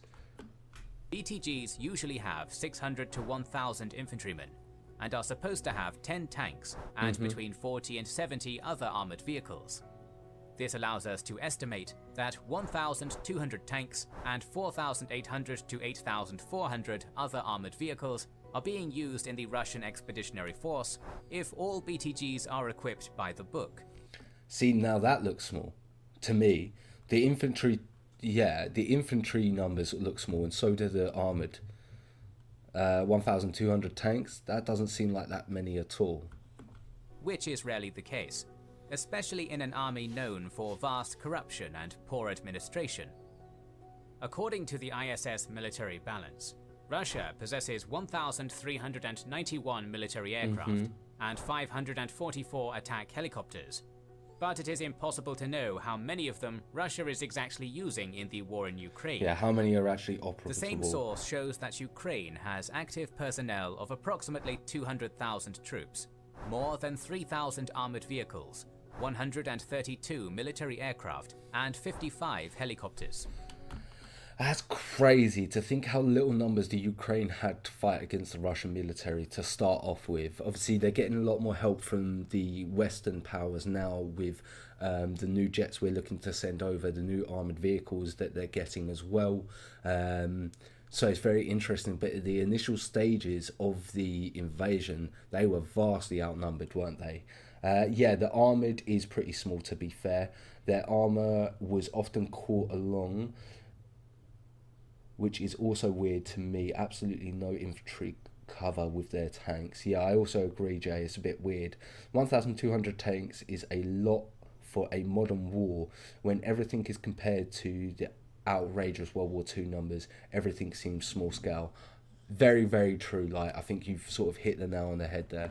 Since Ukraine has declared general mobilization and armed volunteer territorial defense, we could assume the actual number of people resisting the invasion is way higher. Moreover, thousands... Yeah, because there's a lot more civilians sort of defending their land on the Ukrainian borders and regions. So they might not be active soldiers, but they're still fighting. Thousands of volunteers joined Ukraine's International Brigade. While talking about the comparison of forces, it is necessary to note that the Ukrainian army has come a long way since 2014.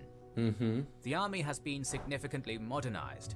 Its military arsenal is much better, as the United States, United Kingdom, Turkey and others have provided Ukraine with anti-tank weapons like NLAW and Javelin, anti-aircraft missile systems such as Stinger, along with TB2 Bayraktar drones. Okay, I The didn't Russian realise about the offensive drones. started with a massive shelling and airstrike campaign throughout Ukraine, with more than 100 missile strikes to destroy the Ukrainian military infrastructure, bases, anti-aircraft missile systems, and arms depots. The later events demonstrated that Russia failed to achieve its goal, as the Ukrainian military infrastructure, albeit heavily damaged, managed to mostly stay intact. This was followed by a ground offensive in 4 general directions. I always got, like, surely you would have thought they would have put a bigger push on Kiev, because they originally started with Kiev at the start, but then it seemed like they sort of stopped and retracted from that quite quickly. Yeah, I do not have a Patreon at this moment in time, but I am actually currently working on building one up. We have quite a few reactions to history stored up, and I now currently have 2 animes completely finished, but it's all about just getting them sort of updated and sorted. Also, you need Vimeo with Patreon, and that's a paid service, but within the next sort of month or so we should have a Patreon all sorted. Hopefully that'll be sort of on the go in the next couple of months. But we'll jump straight into this reaction, and then if you do have any other suggestions, I'll try and get to those as quick as I can for you as well.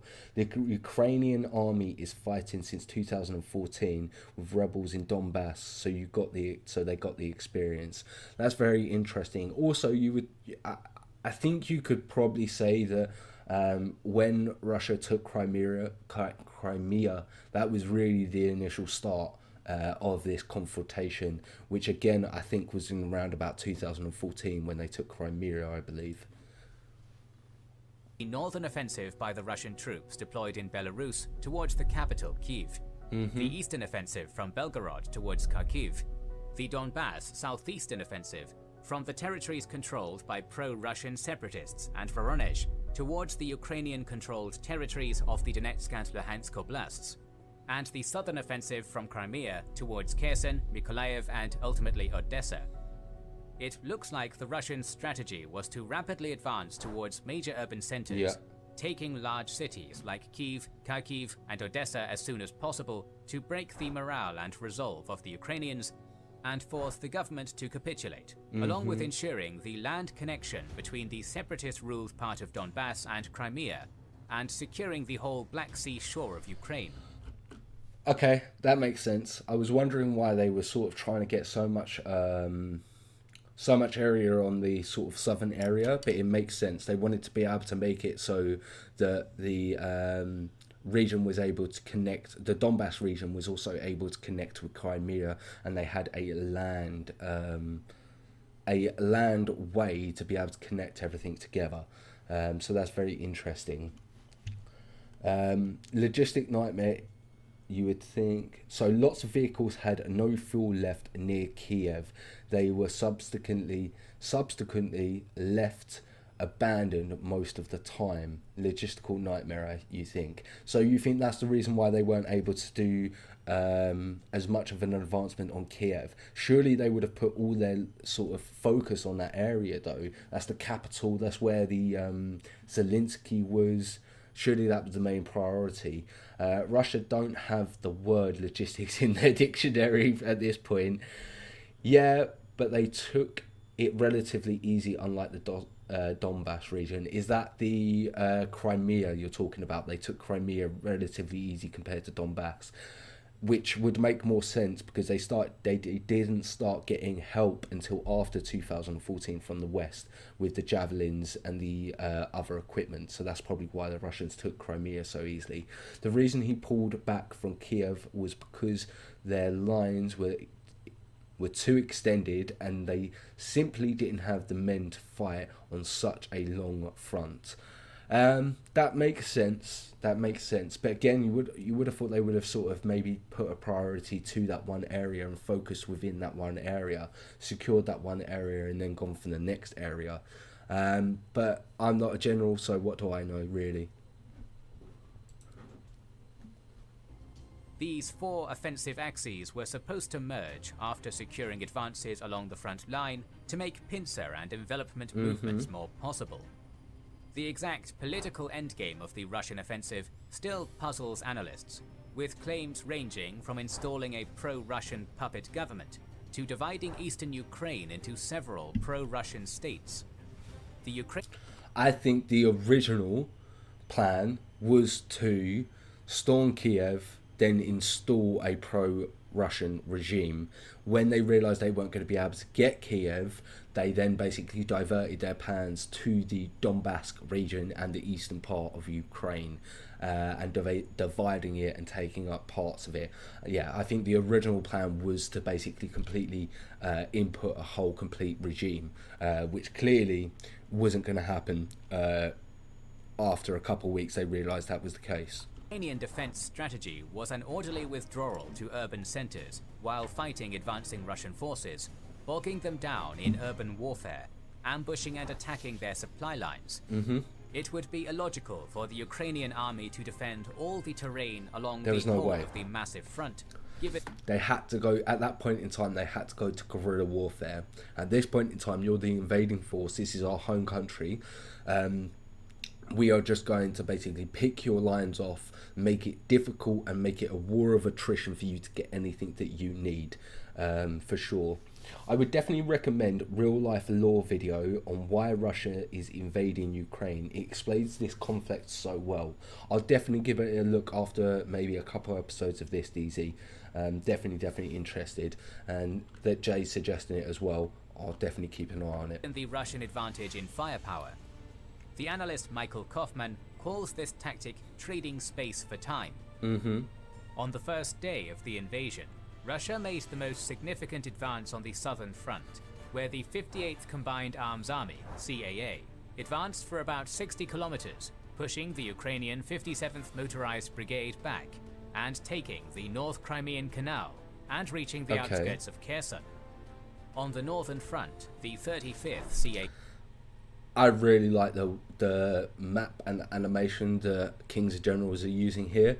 I know it might be the fact that it's the Modern Warfare series, or it could just be the fact that it's a newer video, but I'm really enjoying it. The map they've sort of got here, very well made, it's easy to follow, and I like the rivers and everything. CAA took Chernobyl and the Chernobyl power plant, while the 36th CAA pushed towards the capital Kyiv, bypassing Chernihiv. The Ukrainian 1st Tank Brigade managed to halt the Russian advance, as it failed to capture the city of Chernihiv. The 41st CAA's advance towards Kyiv from Sumy was also halted in the outskirts of Sumy by the 56th Motorized Brigade. So once again, they're really getting sort of stopped at every small individual point here, it looks like. It looks like some of these easier places they thought to capture, they're getting sort of stalled at by one or two brigades or battalions from the Ukrainians. The Russian airborne attack on the Hostomel airport near Kyiv by the elite animation. 31st Guards Air Assault Brigade of the Russian VDV, Elite Airborne Army, also failed after a Ukrainian counterattack. The rapid capture It's really not going well for him in this first initial stages, is it? Kyiv did not happen either, as the 1st Guards Tank Army could not break the resistance of the Ukrainian 92nd Mechanized Brigade. The advance of the Luhansk militia and the Russian 20th CAA towards Severodonetsk met the resistance of the Ukrainian 53rd Brigade, with heavy fighting around the town of Shtestya. elements of the 8th CAA and the Donetsk militia pushed the 54th Mechanized Brigade towards the northwest from the Ukrainian DNR line of contact, and the 56th Motorized Brigade towards the east along the Black Sea shore, with heavy fighting around Mariupol. Ukrainians really giving it all and just making it difficult for the Russians to get any inch at all. Their best success was taking a lot of the south and creating a land bridge to Crimea. I completely agree as well. DZ, they are getting stooped. Yeah, they're getting stopped at important cities. Oh, it's important cities, not insignificant cities like I thought. So thanks for sort of correcting me there. But failed to reach its overall goals of taking over the rest of Donetsk Oblast and breaking the Ukrainian resistance. Sorry for a second, I just want to look at that. Over the rest of Donetsk Oblast and... So it's saying that they didn't get the whole of the Donbass region. Can you see my mouse here? So is the Donbass region all of this? Is this the whole of the Donbass region? So they only got sort of this half here. And again, this Luhansk region, the People's Republic, does this go all the way up here? That's my question. Gonna wait a minute for my video to sort of come back up.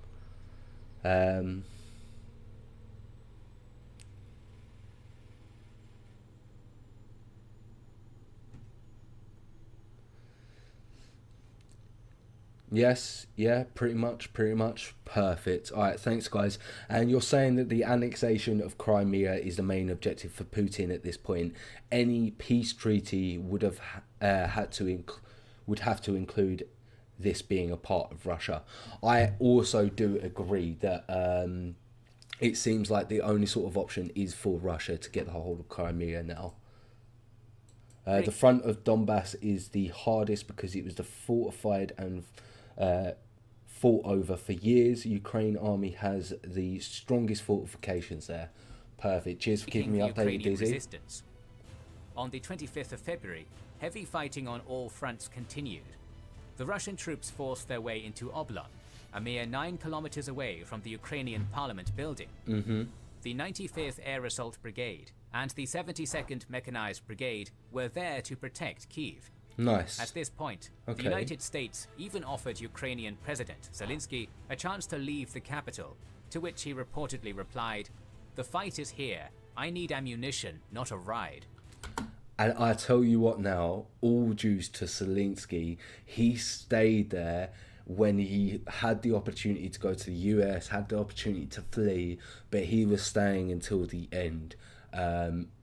Very, very inspirational. Very inspirational what he's doing for his country. The threat to the capital was real, as during his speech to the nation, he called for the Ukrainians to brace for an offensive and urged them to prepare for a hard battle for Kyiv. Zelensky's refusal to leave and insistence to fight against the odds turned him into a hero and the symbol of the Ukrainian resistance, further mobilizing Ukrainian society and galvanizing the international community to adopt crippling sanctions on Russia, such as disconnecting several major Russian banks from SWIFT. But the situation continued to be difficult for the Ukrainians. American intelligence predicted that the fall of Kyiv would happen within 96 hours. I remember hearing those sort of whispers and seeing those sort of reports online as well, that Kiev was close to falling, and it was a very worrying point in time, especially when you first heard that they sort of got control of Chernobyl and they were going past that. I was very, very keeping a close eye on this whole situation. Not so much any of my friends around me, and I was just encapsulated by it. It was scary that they were so close to Kiev. Though the Russians failed to capture Sumy, they continued their march towards Kyiv from there, advancing to Romny.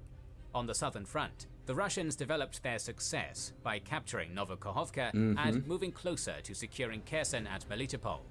Taking Melitopol was essential to continue the march along the Black Sea shore to merge with Russian and separatist units trying to take Mariupol, along with advancing towards Zaporizhia, which could have encircled the Ukrainian units fighting on the Donbass front. I'm assuming Russia also wanted to cut the Ukraine off from the Black Sea as well, which would make sense and make it sort of landlocked. In Kharkiv and Donbass, the situation remained more or less stable, and there were even reports of Ukrainian counter-offensives pushing back the Russian units to the border in Milove. February 25th was also the day when the defenders of Zmyny Island, south of Odessa, famously responded to a Russian demand of surrender. F*** off, Russian military ship. On February 26th, go away. The Russian army mostly used special forces and airborne troops to fight the Ukrainian defense in Kyiv. With the 36th CAA giving up on the rapid capture of Chernihiv and bypassing it to move towards the capital, it looked like other Russian units around Kyiv were waiting for its arrival to strike Kyiv with massive force. Okay. Similarly unable to take the city of Kharkiv with a direct assault, the 1st Guards Tank Army divided into 2 groups to bypass the city to possibly envelop the Ukrainian units in the city or move towards Kyiv. The situation in the southeastern Donbass front remained relatively stable as well. The Russians... So they're going for all these encirclement maneuvers, but they're not actually putting them into play. Is that correct? Yeah, I also agree. Zelensky is a goat indeed. Zelensky's Churchillian moment is a good one there, like, for sure. Imagine a president who fought his own battles. It's actually so good to see a president willing to sort of take up and fight for his own country. It's very, very, very inspirational. Crimea was transferred by Russia to Ukraine in 1954. Crimean history in particular is unique because Stalin deported Tartars to change the ethnic makeup of the area. That's very interesting as well. And then once again, like, Zelensky is the supreme commander of the Ukraine armed forces, who could give up if the boss himself is staying behind. I completely agree, and that's what makes him so inspirational, and it will keep the men there fighting for the Ukrainian land for as long as possible, which is needed in this type of fight. Troops and separatist militia captured the port of Berdyansk and the Berdyansk airport. DPR separatists also claimed to capture Pavlopol and Pishtevik, while LNR separatists also claimed to seize Lopeskina and Makivka. Russia continued its advance on the southern front. The 42nd Guards Motor Rifle Division of the 58th CAA of the Russian Army continued fighting in Kherson, while also sending units towards the city of Mykolaiv. Other elements of the 58th CAA were engaged in fighting to seize Melitopol, along with advancing towards Enerhodar and the Zaporizhian power plant in the north. Alexei Arestovich. And they have that power point now, don't they? The advisor that was quite a big target for them, wasn't it? The Ukrainian president admitted on February 27th that Ukraine lost control of the whole of Berdyansk. Prevailing in Kherson and Melitopol, capturing Henichesk and Kherson airport, meant that the Russian offensive on the southern front developed its success, increasing the threat on Mykolaiv and Odessa in the west and Mariupol in the east. The first reports of the Russian army merging its offensives in the southern and southeastern front around Mariupol also emerged on that day. But the continuing assault on Zaporizhia, namely on Enerhodar, Vasilivka and Tokmak, meant that the 58th CAA, the most successful unit of the Russian war effort so far, had to fight in 3 different directions, dividing its resources. Once again, it seems like the Russians were very happy to have their sort of units spread out and diverse, instead of converging on the same target together. On other fronts, the situation remained more or less stable, as Russia made small gains, such as the capture of Kupiansk and the encirclement of Konotop. But the 41st CAA's attack on Priluki and the 1st Guards Tank Army's attacks on Kharkiv and Oktyrka were repelled. By now, it had become clear that the strategy of causing collapse of the Ukrainian defense by rapid mass offensive on major Ukrainian cities had failed, as the Ukrainian army not only remained functional in the cities, but also managed to harass Russian supply lines and inflict major losses on the Russian manpower and military vehicles. They literally, they wanted to just storm the whole of Ukraine, take it over as quick as they could, but they just had no chance. In response to the Western sanctions, and failure to rapidly defeat the Ukrainian resistance, Putin ordered Russia's nuclear forces on high alert. The valiant defense of Ukraine caught the West by surprise, as contrary to almost unanimous expectation of the fall of Ukraine, the Ukrainian army remained a force capable of defending the country.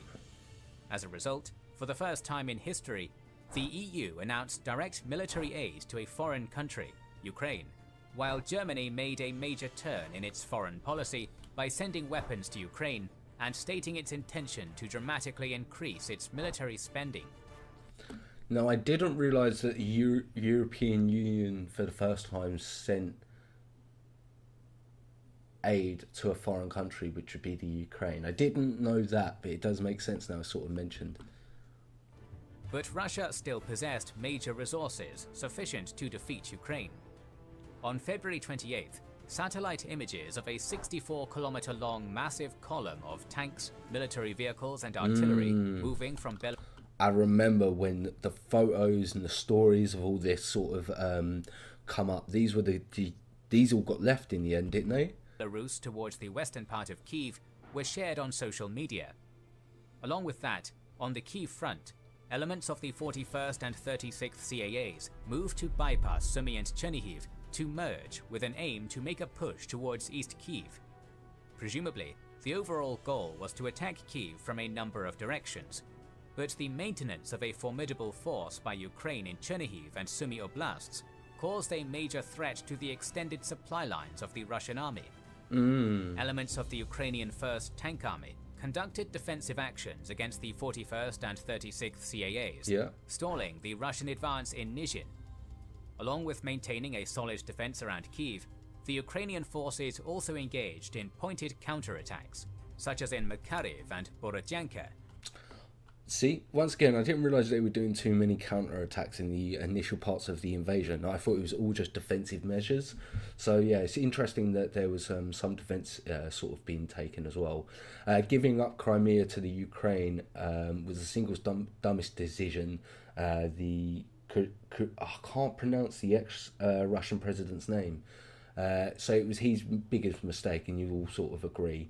First Guard Tank Army, elite army since the World War II, not being able to take a city next to its border is absolutely crazy. I also agree, Jay. The fact that an elite, experienced armoured unit wasn't able to do its job is worrying, so indeed. And Russia tried to intimidate Europe, and the way it backfired is absolutely hilarious. Yeah, Europe just sort of said, we're not scared of you. We are going to send everything we need to Ukraine. Don't try and bully us, Russia. It's not the same political landscape. You can't just sort of play those games anymore. In Donbass, heavy battles around Volnovakha, Starobilsk and Mariupol continued. In Kharkiv, Ukraine set a defensive line between Chuhuiv and Balaklia, preventing the Russians from encircling Kharkiv and moving towards Poltava and Dnipro. Numerous reports of heavy shelling of civilian areas in Kyiv, Kharkiv, Mariupol and other cities of Ukraine continued. Also, but it seemed now that the artilleries were sort of more focused on the strategic points they wanted this time, not necessarily on all of the military bases like the first initial bombardment was. The first death of a Russian general in the war was reported, as the deputy commander of the 41st CAA, Major General Andrei Sukhovetsky, was allegedly killed. On a diplomatic front, as expected, the first round of Russian-Ukrainian negotiations in Belarus did not bring any positive results. The first day of March brought several setbacks to the Ukrainian defense. Reports of capture of Kherson and Melitopol meant that now the 42nd Motor Rifle Division was free to move towards Mykolaiv, while other units of the 58th CAA engaged in Melitopol could join the attack on Mariupol from the west, making the encirclement of the city a real threat. Reports of the Belarusian army joining the Russian offensive were not confirmed. On March 2nd, we're literally only into the 1st and 3rd of March. Western intelligence sources reported that Russia was switching its military tactic from head-on offensive on cities to attritional war, wearing down the Ukrainian army by continued assault on its defensive lines and shelling of Ukrainian cities to break the morale of the population, as the overall pace of their offensive remained well below expectations. Ukrainians report the reclaiming of Halivka by the forces of the 96th Air Assault Brigade and Makariv by the defenders of the Kyiv perimeter. During the next few days, both sides claimed to take Irpin, Bucha and Hostomel, towns in the vicinity of Kyiv, the capture of which was crucial for the success of the Russian campaign in Kyiv. It indicates that heavy fighting was going on around this area. At what point do you think the Russians started realizing that this was going to be difficult, more difficult than they thought? Is it at this point now that they sort of changing their stance from attrition? Do they still, or do you think they still have a glimmer of hope of this still being relatively quick?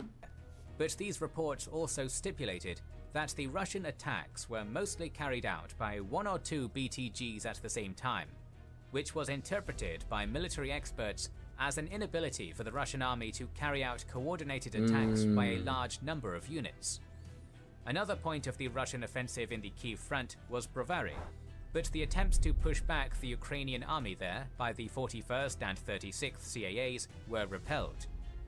Within the next... Once again, their efforts are just constantly being propelled, and they're just not going through at all. So the Russian president in the Cuban Missile cries too, but that caused his downfall when he gave Crimea away, basically.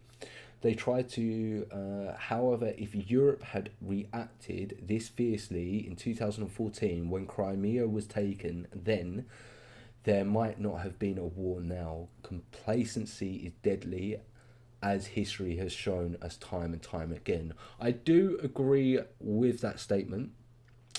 We definitely should have reacted a bit more fiercely in 2014. But again, we were dealing with a lot in 2014, weren't we? Were we in the middle of a war then? I can't think.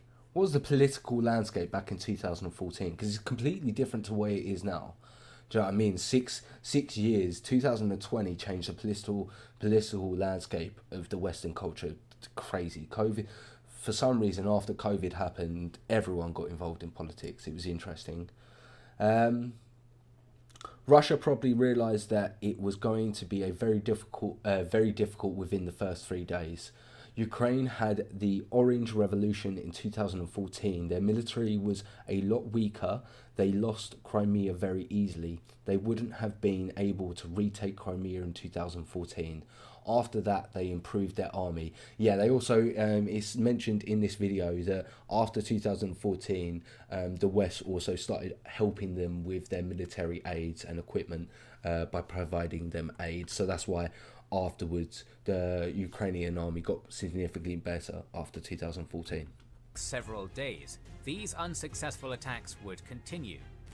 On other fronts, Russia took Balaklia, repelled the Ukrainian counterattack on Holivka, and engaged in heavy battle to take the Mykolaiv airport on March 3rd.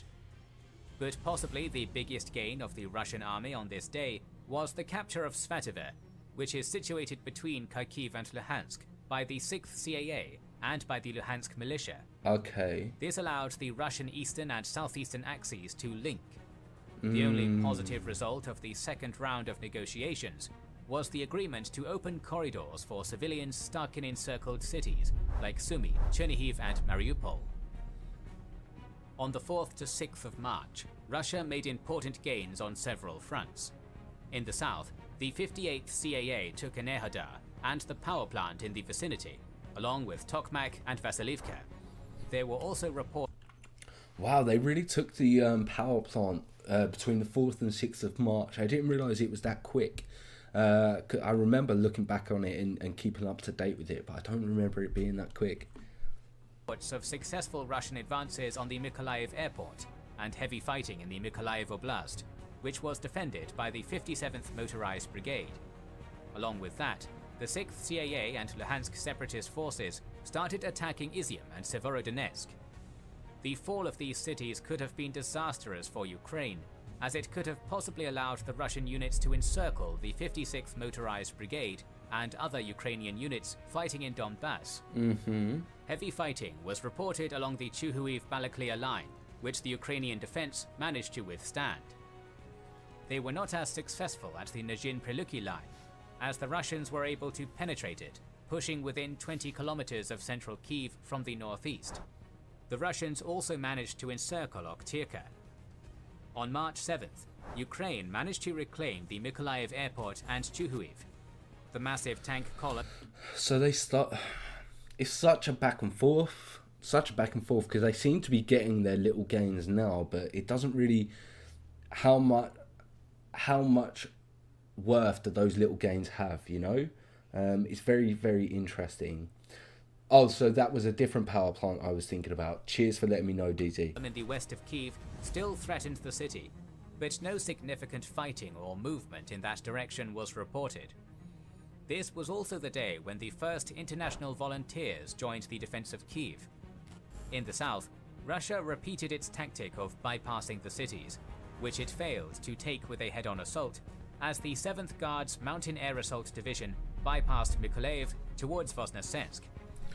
Which is smart. If you're struggling to take the cities and bypass them, surround the cities and siege the cities and starve the Ukrainians out, obviously that's like, we don't... obviously that's the tactics that I would use if I was on the Russian side. Whether it's good or not is another thing to argue about, but that's the tactic I would use as well. The aim was to force the southern Bug River and advance on strategically crucial Odessa. On March 8th, Russia took steps to solidify its encirclement of Mariupol by capturing the highway between the city and Volnovakha, while also moving elements of the 41st CAA to the Sumy Oblast to strengthen its extended and constantly attacked supply lines. On the 9th to the 12th, the Ukrainian 1st Tank Division managed to repel the Russian offensive by the 90th Tank Division and the 55th Motorized Rifle Brigade on Chernihiv, along with establishing a connection with the pocket of resistance in Nizhin. Heavy battles continued in Izium and Sevorodonetsk. The fact they were able to sort of keep a line between the two pockets there, communication, so on and so forth, is very, very good and useful.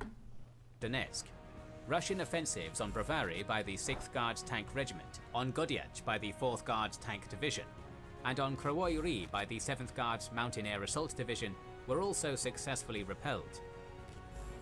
But the Ukrainian situation around Mariupol continued to deteriorate as the Russian forces and Donetsk separatists moved into portions of the eastern part of the city, along with taking Volnovakha.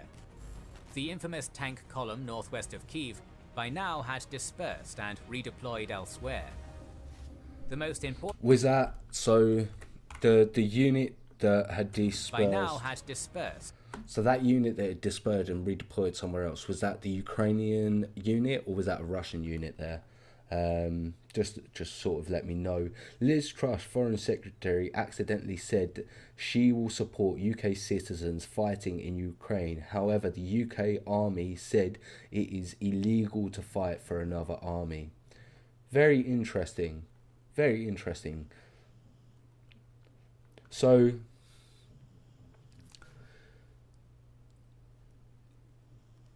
you're saying that the UK army is saying that it is illegal to fight for another army?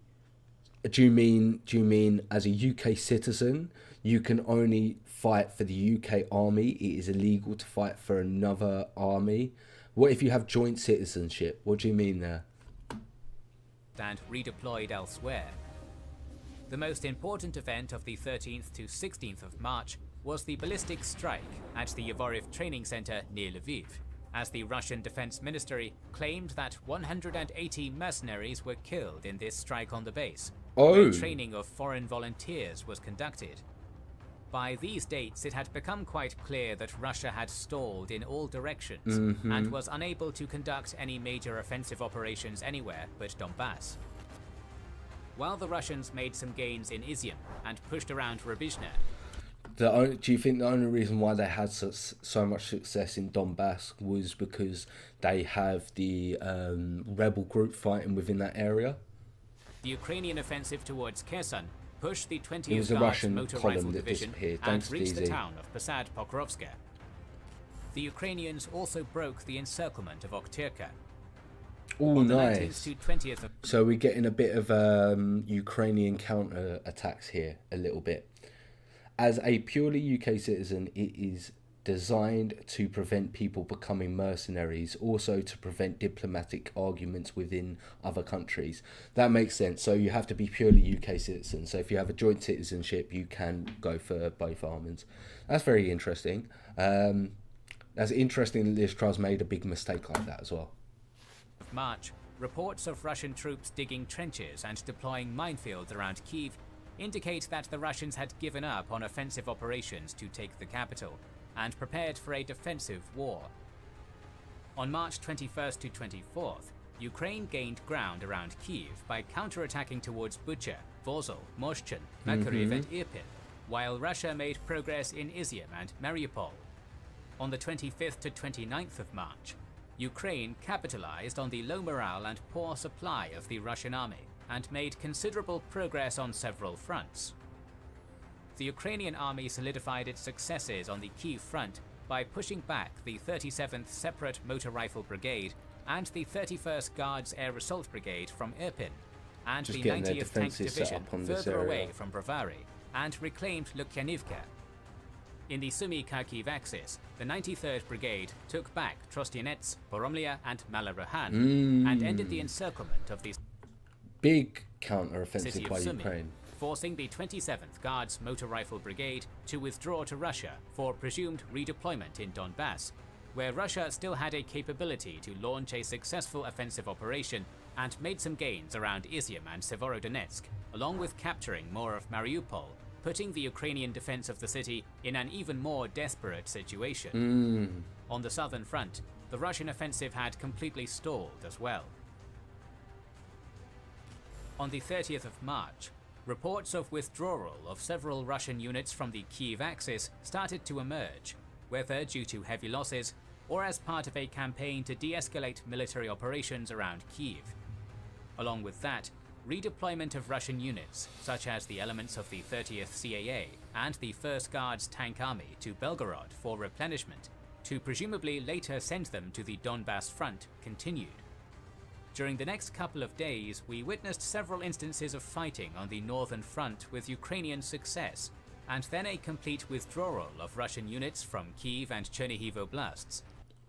It really... How much do you think Putin was kicking himself when this all started going badly? Do you think he realised he made a bad decision? Yeah, because I think the full invasion was a bad decision for him. If he had have just went in for Donbass or if he had have just went in for Donbass or one of the other eastern regions and only stuck to those two, I think that it might have been looked upon in a different light. But the fact he went for a full whole invasion of Ukraine has obviously made him look like a warmonger and a war criminal. The 35th, 36th and 41st CA. I also agree. Do not trust anything that Liz Truss says, for sure. 5th, 36th and 41st CAAs made an orderly withdrawal towards Belarus, while reports of the redeployment of the 90th Tank Division and 2nd Guards Motor Rifle Division to the Donbass front emerged. On April 2nd, the Ukrainian Defense Ministry stated that Ukraine was now controlling all of the Kyiv Oblast. On April 4th, the governor of Zhytomyr Oblast also stated that the region was now completely under Ukrainian control. By April 5th, there were no Russian troops left in the Chernihiv Oblast either. Wow.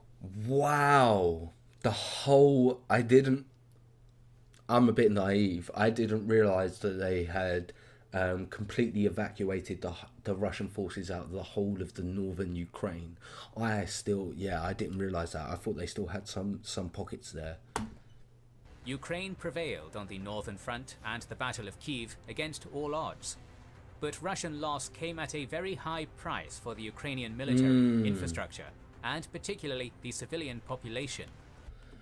What an absolute pain in the arse. You lost so many, Jay's saying all those elite units that were used in the northern area to take Kiev, and all the loss of your veteran units within the north, for you to then just withdraw your units.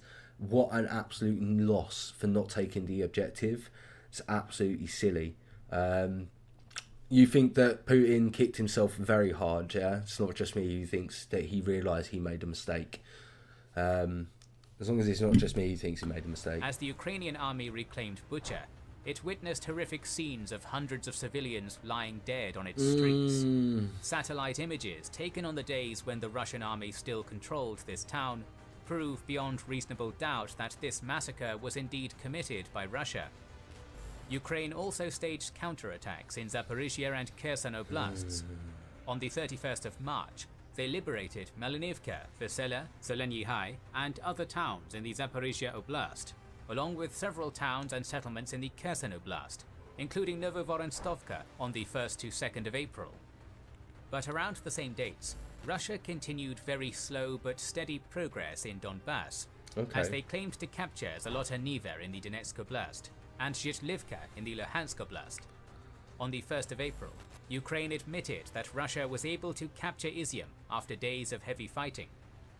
See, when Russia focuses their army within the areas they want to take, they seem to be doing well. But it seemed like when they sort of had it all split up, that it was just too easy to pick off. But arguably, the most important event of this day was the Ukrainian strike on a fuel storage depot in the Russian city of Belgorod, which was the first incident of spillover of the war in Ukraine to Russian territory. On April 4th, reports of the advance of the Russian forces from the Kharkiv axis towards Slavyansk started emerging. According to various military experts, the capture of Slavyansk created options to link up with the Russian units fighting in Rubizhne or advancing towards Holivka, both of which carried a potential risk of encirclement for the Ukrainian units on the Donbass front. By the 5th of April, elements of the 1st Guards Tank Army, including elements of the 2nd GMRD, 4th GTD, 47th GTD, the 106th GAD, the 144th MRD, and the 3rd MRD, were redeployed to Izium, and we can expect most of the Russian offensive operations to be conducted along the Donets River, which the Ukrainian 25th Airborne Brigade, so they're building up a lot of forces on this area at this point and the 81st Air Assault Brigade will try to defend. The presidential aide, Arestovich, noted in his interview that the Ukrainian army faces 8-1 numerical disadvantage on this axis. 8-1 on that region. 8-1 disadvantage. On the 6th of April, it was confirmed that the Russian army completed its withdrawal from the Sumy Oblast too. These forces were to be redeployed in Donbass too. Lastly, the situation of the Ukrainian units in Mariupol was getting increasingly more desperate. According to British intelligence, by April 7th, Russia already controlled 76% of the city. But it is also reported that the Russian units participating in the siege of Mariupol are suffering heavy losses amid fierce resistance by the Azov Battalion and units of the regular Ukrainian army. That area seems like it's a very difficult one to take. Remember that this video is pretty damn outdated at this point. Yeah, I do agree. It's been a while, hasn't it? The run-up to and on the first few days of the war, almost everyone expected a quick Russian victory and the collapse of the Ukrainian army. It was only a question of when. But the Ukrainian army has defied the odds by standing tall and, more recently, prevailing in the Battle of Kyiv and reclaiming some of the lost territories in other regions. Despite the overwhelming advantage in firepower, bad planning by the Russian command manifested in an inability to conduct major offensive operations in the coordination of a large number of units and different branches of the military. Poor logistical preparation was demonstrated by there really was no logistics in this invasion. Images of incapacitated. It comes across to me as take Kiev, take Donbass, do what you can, and that's all he said to his generals. That's it. Military vehicles due to lack of fuel and insufficient food supplies, proved by the Russian looting of civilian stores, low morale, the clear indicator of which is scores of Russian servicemen, particularly conscripts, surrendering to Ukrainians, since they don't really understand what they're fighting for and are just completely unprepared for the brutality of war. I think that Russian morale has sort of shifted over the last year or so. Inability to ensure air domination, despite the huge numerical advantage in military aircraft, has made the Russian war effort in Ukraine go horribly wrong. Around Kharkiv and the south of Ukraine, it is a big point to point out, like, most warfare nowadays is won by air superiority. The Russians have been pushed back as well. The only axis where Russians and pro-Russian separatists can hope to gain any considerable success is the southeastern front. The Russian General Staff has stated in late March that its main focus is on the so-called liberation of Ukrainian-controlled territories of Luhansk and Donetsk oblasts, since it remains the only front where the Russians can realistically hope for success. Russia continues to employ the tactic of shelling cities, including civilian areas, causing the death of 1,611 civilians, according to the UN. Mariupol, Kharkiv, According to the UN as well. Sumy and other cities have been heavily damaged. Millions of Ukrainians have fled their country. Both sides have suffered heavy losses, but the Ukrainians have inflicted way more damage on the Russians than was expected. By April 7th, Agreed. It was when this first happened, it was either Russia is just going to land roll and it's going to be over and done with, or it was going to be the Ukrainians surprising us for this long sort of attrition. So we're glad that the Ukrainians sort of were able to stop the initial rolled over invasion. But it's definitely surprising to a lot of people how well Ukraine are holding up, I think, for sure. All the redeployment to Donbass, and here we are in 2023 and still haven't advanced much. I agree. It's silly how little the Russians have been able to achieve throughout this whole war. Yeah, because Russia have to put up a hell of a resistance, and Russia has made many blunders as well. Also, sending undisciplined and untrained troops in recent weeks and months has not helped. Agreed, they seem to be doing a lot of conscription and getting conscription men to sort of attend these areas as well. 7th, Oryx military analysis blog visually confirmed Russian losses at 448 destroyed or abandoned tanks, 750 armored vehicles, 20 fighter jets, 32 helicopters, and 3 navy ships against Ukraine. 3 navy ships as well. I didn't realize they took any naval losses of 95 issues. tanks, under 200 armored vehicles, 18 aircraft and helicopters, and 15 ships. Okay, so they've lost a hell of a lot more ships, but air superiority, they've lost barely anything. 18 fighters and jets and helicopters compared to the 20 jets Russia has lost and the 32 helicopters Russia has lost. The 200 armor vehicles, 500 different from the Russians, and only 95 tanks compared to the 448 tanks of Russia. Those numbers are crazy. Of the 29th of March, 7 to 15,000 Russian soldiers have been killed in Ukraine. The US sources reported on the 9th of March that 2 to 4,000 Ukrainian soldiers were killed during the invasion. But that's only from the 9th of March, and that's up to 29th of March. So there is 20 days unaccounted for between the difference of those two numbers. But that's still we will a big summarize difference. the second month of this conflict, which proved to be not the short, victorious war Vladimir Putin hoped for, but a war of attrition that could change the fate of the entire region. So make sure you are subscribed and have pressed the bell button to see it. And I definitely think it could have been Vladimir Putin's one of his biggest blunders. Definitely, I think it is one of his biggest blunders. What a great series. I'm so glad we have started this, and I thoroughly enjoyed that reaction. Whew. It was a bit of a long one. Please consider liking, commenting, and sharing. Took us an hour to get through, but I hope you guys enjoyed it. I thoroughly enjoyed that one. I think we should we jump on to another episode? Second episode of this? I enjoyed it. And what we got in the comments? Yeah, it is start of a great series. I thoroughly enjoyed it. I'm looking forward to seeing what else we have in store for us in this one. The soldiers did not have that much notice. This would notice that this would be a full-scale war. Yeah, I'm assuming the soldiers probably didn't think it was going to be anything too big either.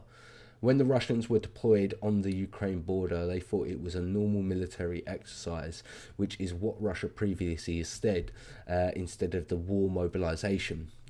I'm assuming that was to sort of keep their plans in secret to throw the Western powers off them.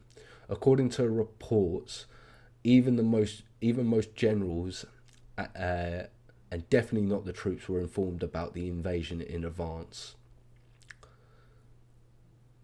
Ukrainian ships are petrol boats, and so they don't have proper warships. That's why so many of their ships were sort of destroyed. Their current armor losses are abysmal. They are currently taking out Stalin era tanks. Wow, that's absolutely crazy. At this point, I think Putin only hope is to either partially mobilize, the partial mobilization or maybe full one if he is ever going to save this situation. Yeah, it's going to be very difficult. I don't think he's going to be able to politically get himself out of this situation. It's time for more Octavian. No, but maybe something else in between. This one was very long. I also agree. I can jump onto something else for a little bit. Real life lore would be great before we continue. Rise of the Abbasid. I'm not going to start another series today. I'll do that Rise of the Abbasid later on this week though. The video on the Russia attached to the Ukraine, Rise of the Abbasid is a good one as well. Okay. What I think we will do is, I think we will probably the Napoleon in Italy. I'm waiting for Jack to get back to me. He's not should be free in the next couple of days, and then we're going to jump onto both of those two. And I think there was another thing we had to jump on as well that we were missing. So I'm definitely looking forward to doing that. I'm not going to lie, that reaction was roughly an hour long, so I'm going to go to the toilet again, grab myself a drink, and then when we come back, I think I am going to jump onto this. I'm going to jump onto a episode from the Romanian battles and history from History Marsh, and then possibly either the Ukraine war or jump on something else after this. But I'm going to be on for a while tonight, so we've got plenty of time to get some more reactions in. I'm just going to take a 5-minute break because that was a bit of a long reaction. It will probably take us starting grad series. I can have a look into that for sure. We'll jump onto, like I said, we'll take a bit break. I'm going to go take 5 minutes. We'll come back in. We'll do this, the Battle of Vasil. I'm terrible at pronouncing things, guys. And talk a million miles per hour. So we'll jump onto this reaction afterwards, after the little break. Vaslui. The Battle of Vaslui. And then once we've done that, jump onto another Ukrainian war. And then I've got maybe a comedy sort of do something. The Stalingrad series from Tick. Is that something you guys want me to sort of start? Well, you guys have a little discussion about that. I'm going to take a bit of a 5-minute break. Literally 5 minutes. I'll be back. We'll jump onto this and then we'll jump onto the Ukrainian war after again. So bear with me a few moments and we'll be back.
We good? We good? We all back?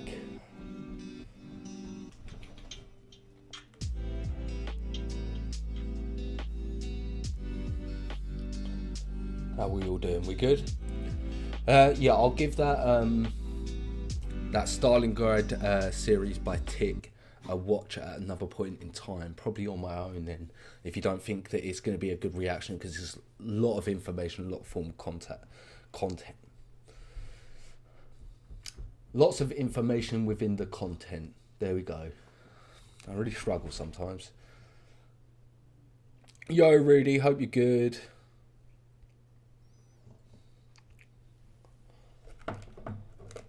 Hope you're doing well. You're up late, aren't you?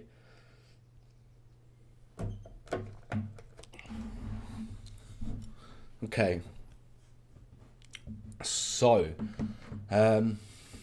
we will be jumping on to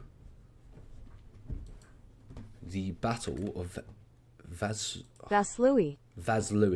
There we go. And I believe, Rudy, this is the... I've done the first 2 episodes of this. This will be dropping tomorrow morning for you. But yeah, so we'll be jumping on the 3rd episode of this series. And then I was thinking of jumping onto a Count Dankula video afterwards, and then jumping back onto the Ukraine war maybe. But we'll see how this goes. I'm going to jump on it now, aren't I? Battle of... I forgot the pronunciation straight away. Vaslui. So we're going to be jumping onto that episode for you, Rudy.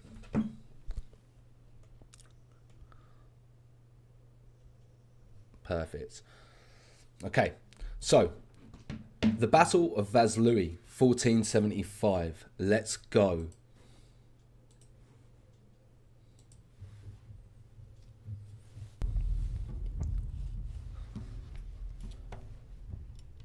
It is the year 1470.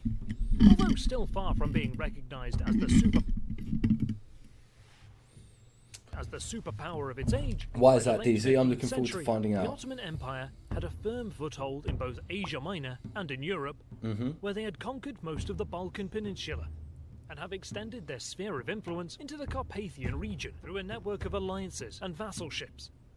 Ever ambitious, Sultan Mehmed II wishes to begin preparations for an invasion of the Hungarian kingdom, but soon realizes that before moving his armies towards Central Europe, he must first pacify the troublesome Wallachia, the Moldavian princedoms, known for Wallachia was always going to be a pain in his foreign their side, weren't it? incursions into the empire at the first sign of Ottoman weakness.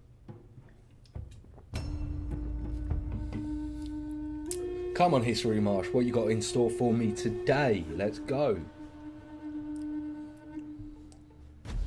Sultan Mehmed II, known as Mehmed the Conqueror, sets his sights on the Principality of Moldavia, and for good reason. Ruled by the very capable Prince Stefan III, in recent years, Moldavia has become a thorn in the side of the Ottoman Empire. Stefan came to power with the aid of 6,000 horsemen belonging to a certain Wallachian, Vlad III, the Impaler, known as the Vampire Dracula in today's popular culture. So does Stefan have loyalties to Vlad because he had so much help with them? DZ, you live in the south of Wallachia? Sorry if I pronounced that incorrectly. Definitely let me know of some nice sites to go see, because I want to see as much as I can. So if there's any nice sort of sites within the area you live in, please let me know. But Moldavia finds itself surrounded by great powers: Hungary, Poland, the Mongols, and most especially the Ottoman Empire. All are vying for control of the Principality's commercially invaluable fortified port cities that sit on the trading routes which pass through the Danube Delta and the Black Sea. But the growing strategic importance of Moldavia means that the country's fate has never been more uncertain.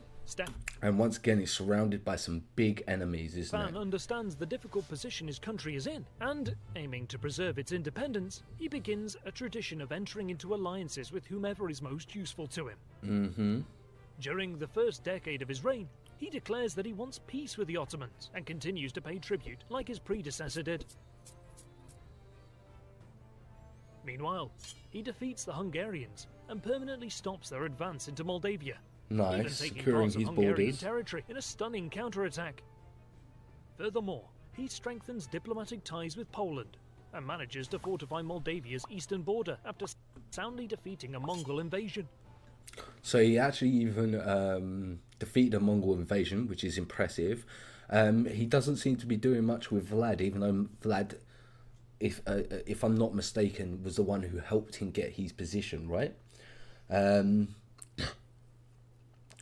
Also, if you're jumping into the Ukraine series, the next few, their Battle of Kiev vid just got uploaded 4 months ago, is the most updated one, and you would recommend. Perfect. I'll keep that in mind, Jay. Thank you very much. Modern day Romania, not necessarily good sights. Live in a small village but by the countryside, but it's really, really beautiful. Surely you have some kind of capital with some kind of nice sights in Romania, though. Stefan's military prowess becomes known throughout Europe, and he now begins concentrating all of his efforts towards defending Moldavia against the Ottoman Empire. With Mehmed locked in a difficult war in Anatolia, Stefan moves against the Ottomans.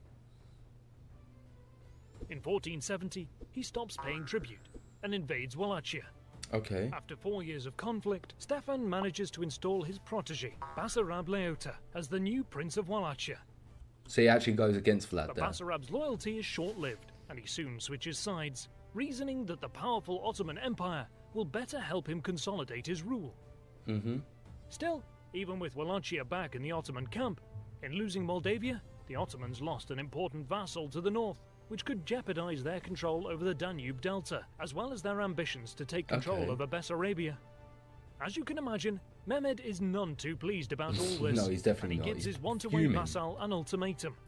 Stefan must cease all hostilities against Wallachia, travel to Istanbul and pay tribute he is due for the past 5 years, and surrender the important fortified port city of Kilia to the Ottoman Empire, which would then no doubt serve as a base for future Ottoman military operations into Bessarabia and Moldavia beyond. It is literally an ultimatum. Does he really think Stefan's going to be able to comply with those outrageous demands? Of course he's going to not agree with those. Unsurprisingly, Stefan refuses, Yeah, exactly. and both sides begin preparing for war. Mehmed orders his Bosnian general and governor of Rumelia, Suleiman Pasha, to end the siege of the Venetian town of Shkoda in present-day Albania, and assemble his troops in Sofia, from where he is to advance towards Moldavia. The long siege of Shkoda, stretching from May to August, coupled with another 30 days of marching through rough terrain, takes its toll on the troops. Still, they reach Sofia by late September. According to contemporary sources, the Ottoman army numbered around 120,000 troops, which is likely a highly exaggerated figure. That is a large Looking number. at the composition of Ottoman armies in the 15th century, Suleiman probably commanded around 50,000 troops, with another few thousand Bulgarians performing mainly engineering tasks, such as clearing roads and building bridges. After assembling in Sofia, Suleiman turns north and moves towards the Danube, but the autumn chill creeps in, and the ever colder days begin to increasingly hamper troop movement. As he crosses into Wallachia via Vidin, Suleiman knows his troops are facing a harsh winter campaign, and gives the men a well-deserved rest. Which is fair. You need your men to have some kind of rest, surely, right? 2 weeks later, the Ottoman army marches again. As they advance through Wallachia, Basarab Leota joins the Ottoman juggernaut with his 15,000-strong army. Stefan, meanwhile, spends months appealing to the Pope and other European countries for support, aided by the Venetians in his diplomatic efforts. Is he just leaving his vassal within Wallachia to defend it and not assisting him at all? But the Christian kingdoms offer little help. 1,800 Hungarians, 2,000 Polish horsemen, a small number of Transylvanian handgunners, and 5,000 Sekeli infantry personally recruited by Stefan. The size of Moldavia's army is, again, probably inflated by contemporaries. It is likely that Stefan commanded no more than 30,000 troops and 20 cannons in total. Though heavily outnumbered, the Prince of Moldavia is well prepared. Upon entering Moldavia, So he's actually out. So he's outrun Bas. I can't pronounce the guy's name. Latovia. And he's going straight for Stefan. Is he not worried that Suleiman's going to be encircled? the Ottomans are met with a completely desolate country. Its waters poisoned, its settlements burned, its population gone. Stefan has evacuated the population and livestock, destroying anything that may be of use to the Scorched Ottomans, earth aiming tactic, to wear nice. down the invaders as much as possible. Not daring to disobey Mehmed's orders, Suleiman reluctantly continues the march. But his army is soon bogged down as Moldavian detachments constantly harass and ambush the Smart. Ottomans, destroying some of their supplies and hindering their advance. And Suleiman's troops with the scorched earth policies, if they're destroying the supplies, then the men are just going to run out of food and energy so quickly indeed. In Romania, definitely look at the Iron Gates power plant, the Palace of the Parliament, and there's also lots of castles in the north, and there's also beautiful monasteries all over. I'll definitely have a look into that, DZ, for sure. Rudy also recommended you must watch the German order of the battles before the Stalingrad series. I'll keep that in mind as well. marched through Moldavia for nearly 30 days in freezing conditions, searching for Stefan's army. And did they find Stefan's army? But finally, on January 10th, 1475, Ottoman scouts bring news. They find several untouched villages further northwest. Suleiman orders the troops to cross and deploy on the other side of Is the it a trap? Balad River. There, he expects to either find Stefan or to rest his exhausted troops in the villages discovered by the scouts. Heavy fog severely restricts visibility, and the rain keeps pouring throughout the day, turning parts of the valley into It's a an muddy ambush, marsh. isn't it? As the Ottoman army deploys in battle formation across the river, suddenly, Moldavian war drums and trumpets reverberate in the distance. Suleiman is now convinced that Welcome Stefan's to the entire jungle. army sits further up the valley, but cannot see them through the fog. I can't He see orders his them. troops to advance slowly towards the enemy and rushes more troops across the This bridge. is an issue. Unbeknownst to him, in the middle of the valley, only the Sakeli and Moldavian professional infantrymen are deployed. Yeah, along but with where the are the Hungarian rest? Infantry. Moldavian light cavalry is on the flanks, with Surely I would be surveying my flanks for sure. The moment I see a small force, I will instantly be surveying my flanks. the Moldavian heavy cavalry detachment and Polish heavy cavalry in the rear. They do have that As the river on Ottomans their advance through the right marshy side, area, though, don't they? knee-deep in mud, Moldavian light cavalry suddenly appears. Faced with repeated hit-and-run attacks, the Ottoman janissaries and regular infantry push forward to get out of the mud, followed by the Sipahi heavy cavalry. Unaware now that they're they're too heading far- straight into a trap, I was about to say they're far too advanced compared to the rest of the troops, right?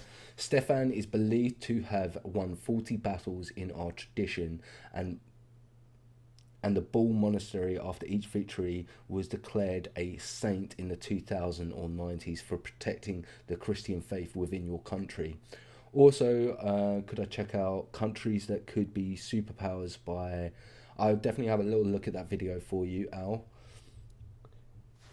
And he's also called... So Stefan's called the Great and Holy within your they culture, march forward while DZ. Very fending off interesting. repeated attacks by the Moldavian light cavalry. Midway through the valley, the Ottoman infantry clashes with the defenders. As more Ottoman troops advance up the valley, Stefan springs his trap. That's it. Archers Those and flanks. handgunners shower the Ottomans with projectiles from the surrounding woods. Cannons hidden on a nearby hill begin bombarding the area around the bridge. As ordered by Stefan, his troops in the valley begin a tactical retreat, luring more and more Ottoman troops into the line of fire. Unable to see the enemy through the thick fog, Moldavian archers shoot in the direction of the sound of enemy footsteps.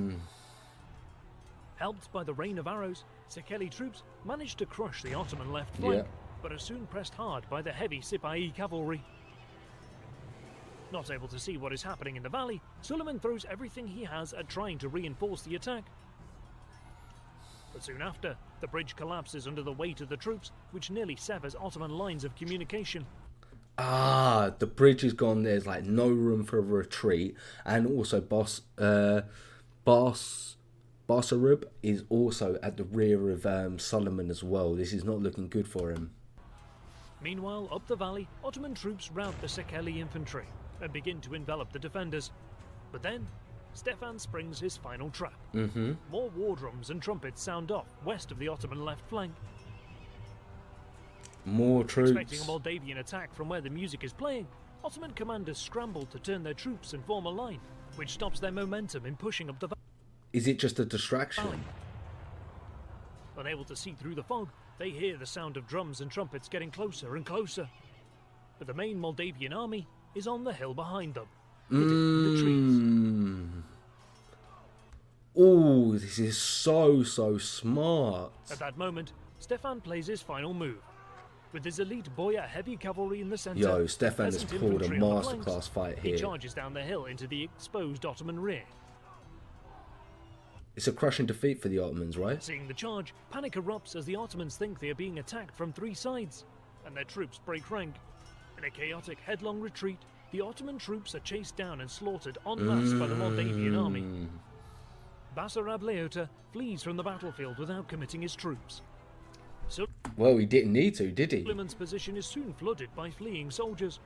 He tries to regain control of the army, but is forced to signal a general retreat. While the set-piece battle was over on January 10, 1475, the engagement lasted for another 3 days, as Stefan's troops chased the Ottomans all the way south to the Siret and Danube rivers. 3 days just chasing the troops that had basically fled, basically making sure that they weren't able to gain more morale and regroup, forcing them out of the area and just hightailing them to the very end. What is iconic is that the Christian powers did not support him the second time, when the Sultan Muhammad came in person and made him a vassal. Yeah, that is very interesting. After defeating the Ottomans at Vaslui, Stefan would go on to rule for nearly 50 years in total, eventually becoming known as Stefan the Great and the Holy, ushering in the golden age of Moldavia. Nice.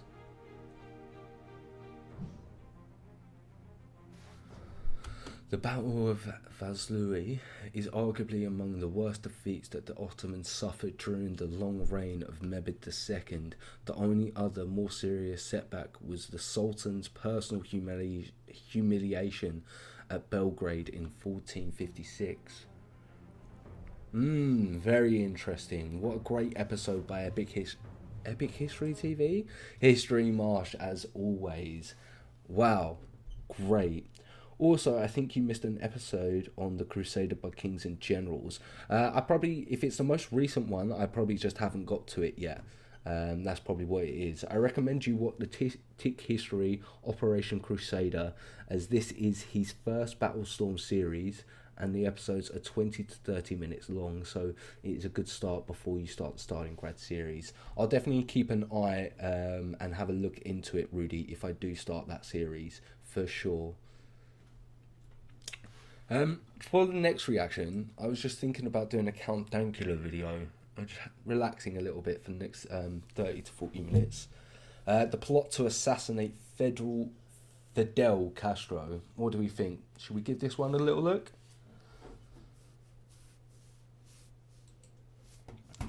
A new one just dropped on the Crusades. Yeah, I probably won't get to that until tomorrow then. Not tomorrow, probably Sunday or next week.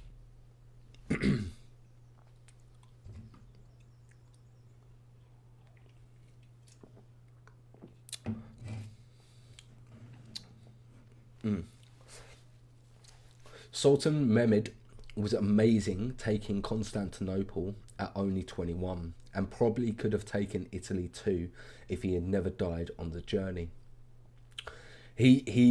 It was very impressive that he was able to take Constantinople at 21, considering how many other great historical figures wasn't able to as well.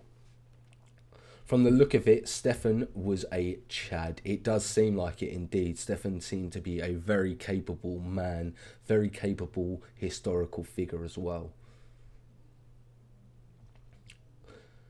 What other comments didn't I get to? After the victory, blah blah blah blah blah. So, after that victory, Stefan was named Athlete Christ by the Pope. Very interesting indeed. I don't know why I'm struggling to read sometimes, guys. having a real bad time.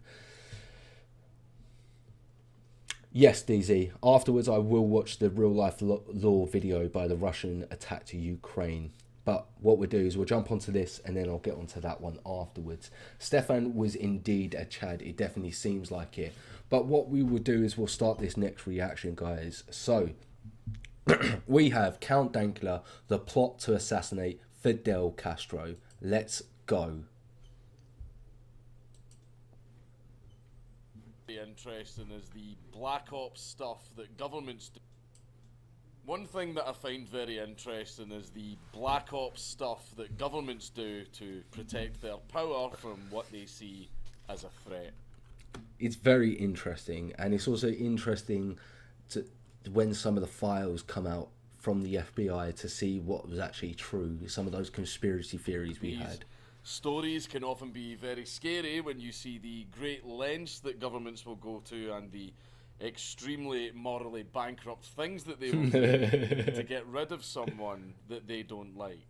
But sometimes when governments fail at something like this over and over, these stories can instead be extremely entertaining.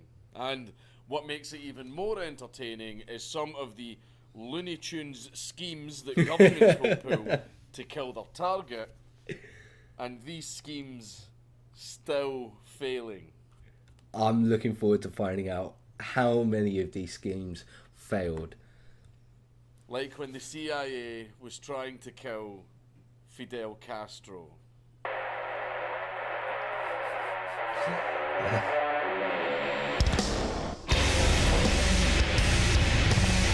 The magnet to the wall and some of my... Come on, I don't want the ads. Time, so make sure Skip the ads. But we click the link. Now, this is not a mad lad on Fidel Castro, but we do need to go into his life story so that you can understand how he got into a position where he ended up in the crosshairs of the CIA. So, Fidel Alejandro Castro Ruz was born in Biran in the Republic of Cuba on the 13th of August 1926, and he was one of 7 children.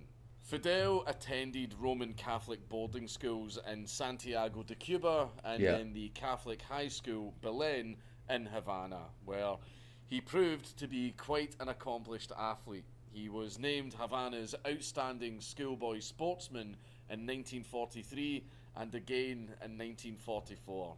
That's interesting. What was his like favorite sort of sports was it track? Was it track and field, baseball, basketball, and table tennis? In 1945, Castro entered the School of Law of the University of Havana, where organised violent gangs sought to advance a mixture of romantic goals, political aims, and personal careers. Castro's main activity at the university was politics. And in 1947, he joined an abortive attempt by Dominican exiles and Cubans to invade the Dominican Republic and overthrow General Rafael Trujillo. He then took part in urban riots that broke out in Bogota, Colombia in April of 1948. After his graduation in 1950, Castro began to practice So he was quite active from a young age then. I didn't know that about Castro. law and became a member of the reformist Cuban People's Party. He became their candidate for a seat in the House of Representatives from a Havana district in the elections that were scheduled for June of 1952. But in March of that year, the former Cuban president, a man called General Fulgencio Batista, had overthrown the government and cancelled all elections. And as most of us now Again, I didn't know that either. know, Castro became a Cuban revolutionary. Castro accused Batista of corruption and tyranny on multiple occasions, which is pretty damn ironic. And what dictators do, though no one at the time knew that Castro wouldn't be much different. In fact, they saw him as a man of the people fighting on their side. Which, again, is how most dictators are first perceived, right? I would assume so. Most of them get to their position because they have convinced the public that they're actually the best choice, which often turns out to not be true. And obviously they were completely fucking wrong. But Completely fucking wrong. Castro led his revolutionary movement to overthrow the dictator Batista, which became known as the 26th of July movement. The group had established a guerrilla base in the Sierra Maestra and were taking in other dissidents in order to build up enough forces to oppose the authoritarian state. After some time using guerrilla tactics, they finally defeated Batista's troops on the 31st of December 1958. After the revolution, Castro would go on to become the Prime Minister of Cuba from between 1959 and 1976, and then continue on as President from 1976 to 2008. Since, of course, in a dictatorship, no one exactly has a say on term limits, except the dictator. And would you believe that dictators don't like giving out the power? Right at the start of Castro's administration, Cuba quickly became a one-party communist state, and all industry and business, including banks, oil refineries, and sugar and coffee plantations, were all nationalised, with state socialist reforms implemented throughout the entire country. This, of course, painted a huge target on Castro's back, because the American government were extremely concerned because they were shitting their pants that communism was going to infiltrate the US. They were just straight up petrified. They did not want communism within the country at all. They were happy being capitalists. The American government hated communists. Remember when the American government hated communists? Better times. Well, now there was a communist nation right on the American government's door. Count Dankula's delivery is so good. So, this was a pretty huge cause for concern. Another reason that the American government was very concerned was because of Cuba's strong alliance with the USSR during a time when the Cold War was in full swing. Some people also believed that the US government felt that Cuba should be owned by the US, considering its proximity to the Florida coast, especially now that Cuba was a huge threat. I didn't know that. So they thought that they had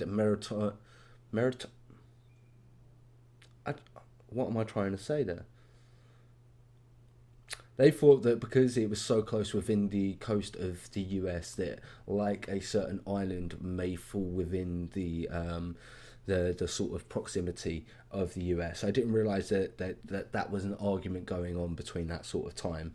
Castro is a controversial figure as far as dictators go.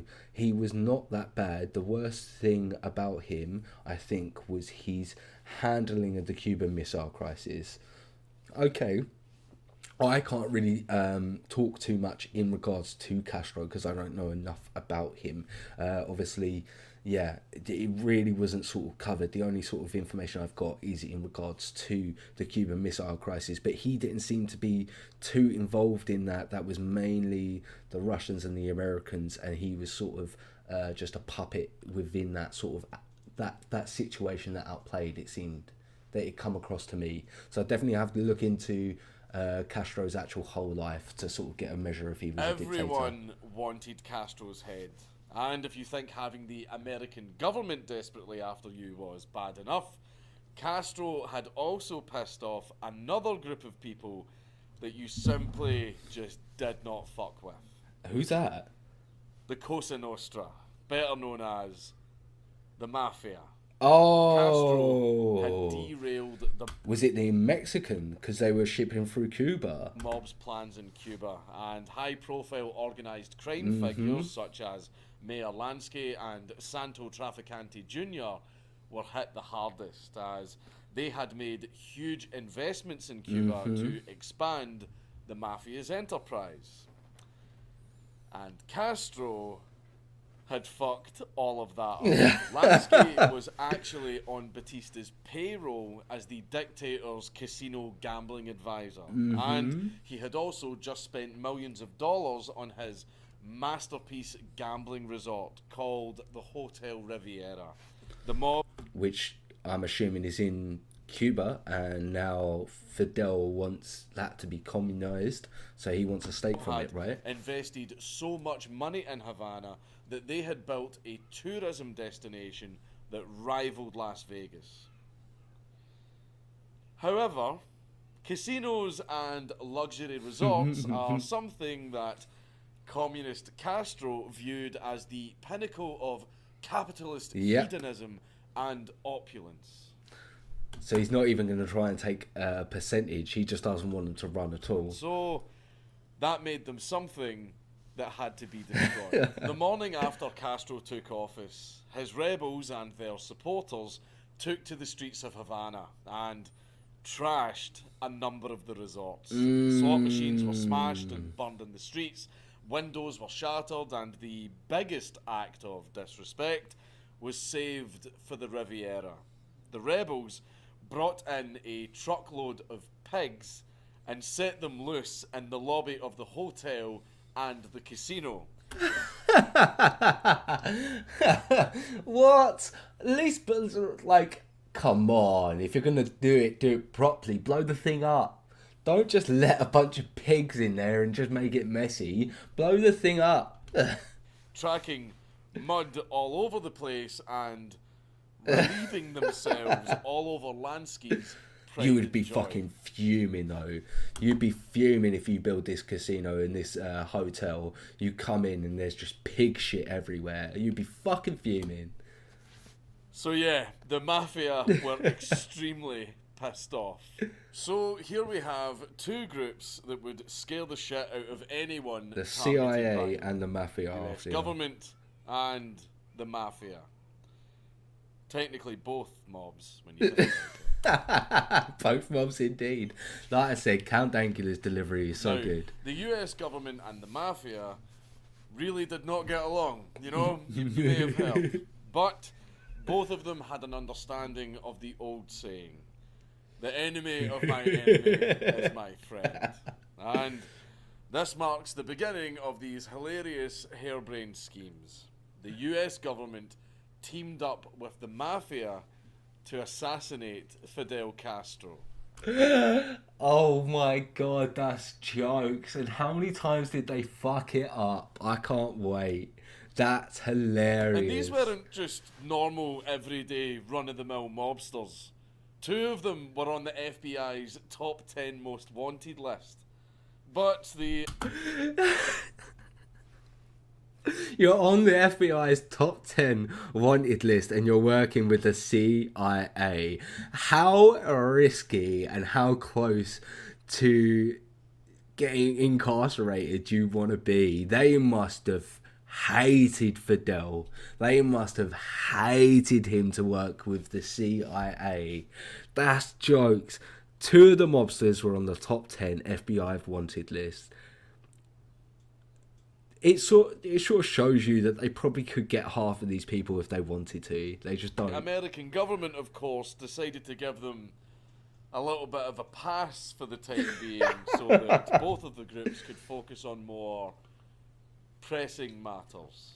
The Castro regime had taken ownership of American properties in Cuba, and in response, the Eisenhower administration severed diplomatic relations with Cuba and allocated $13.1 million to the CIA in March of 1960. Was that 13.1 million or billion? Once the Eisenhower administration severed diplomatic relations with Cuba and allocated $13.1 million.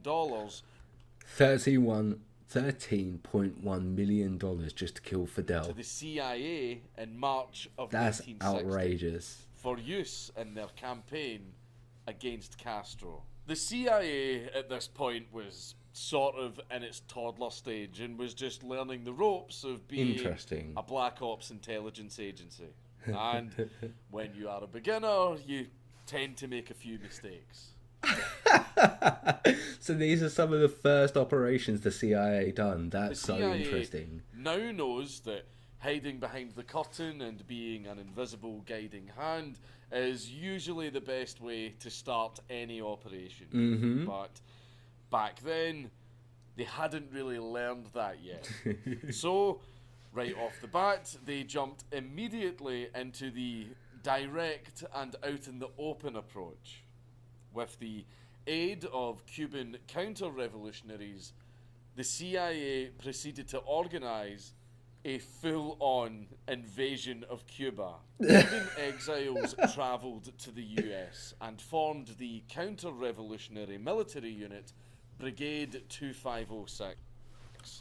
I think we heard about that brigade within the Cuban Missile Crisis, right? That's so jokes that they trained them up to send them back to be new rebels, basically. The armed wing of the Democratic Revolutionary Front, and its purpose was to overthrow Castro's government. The CIA funded the brigade, which also included some US military personnel, and the CIA trained the unit in secret in Guatemala.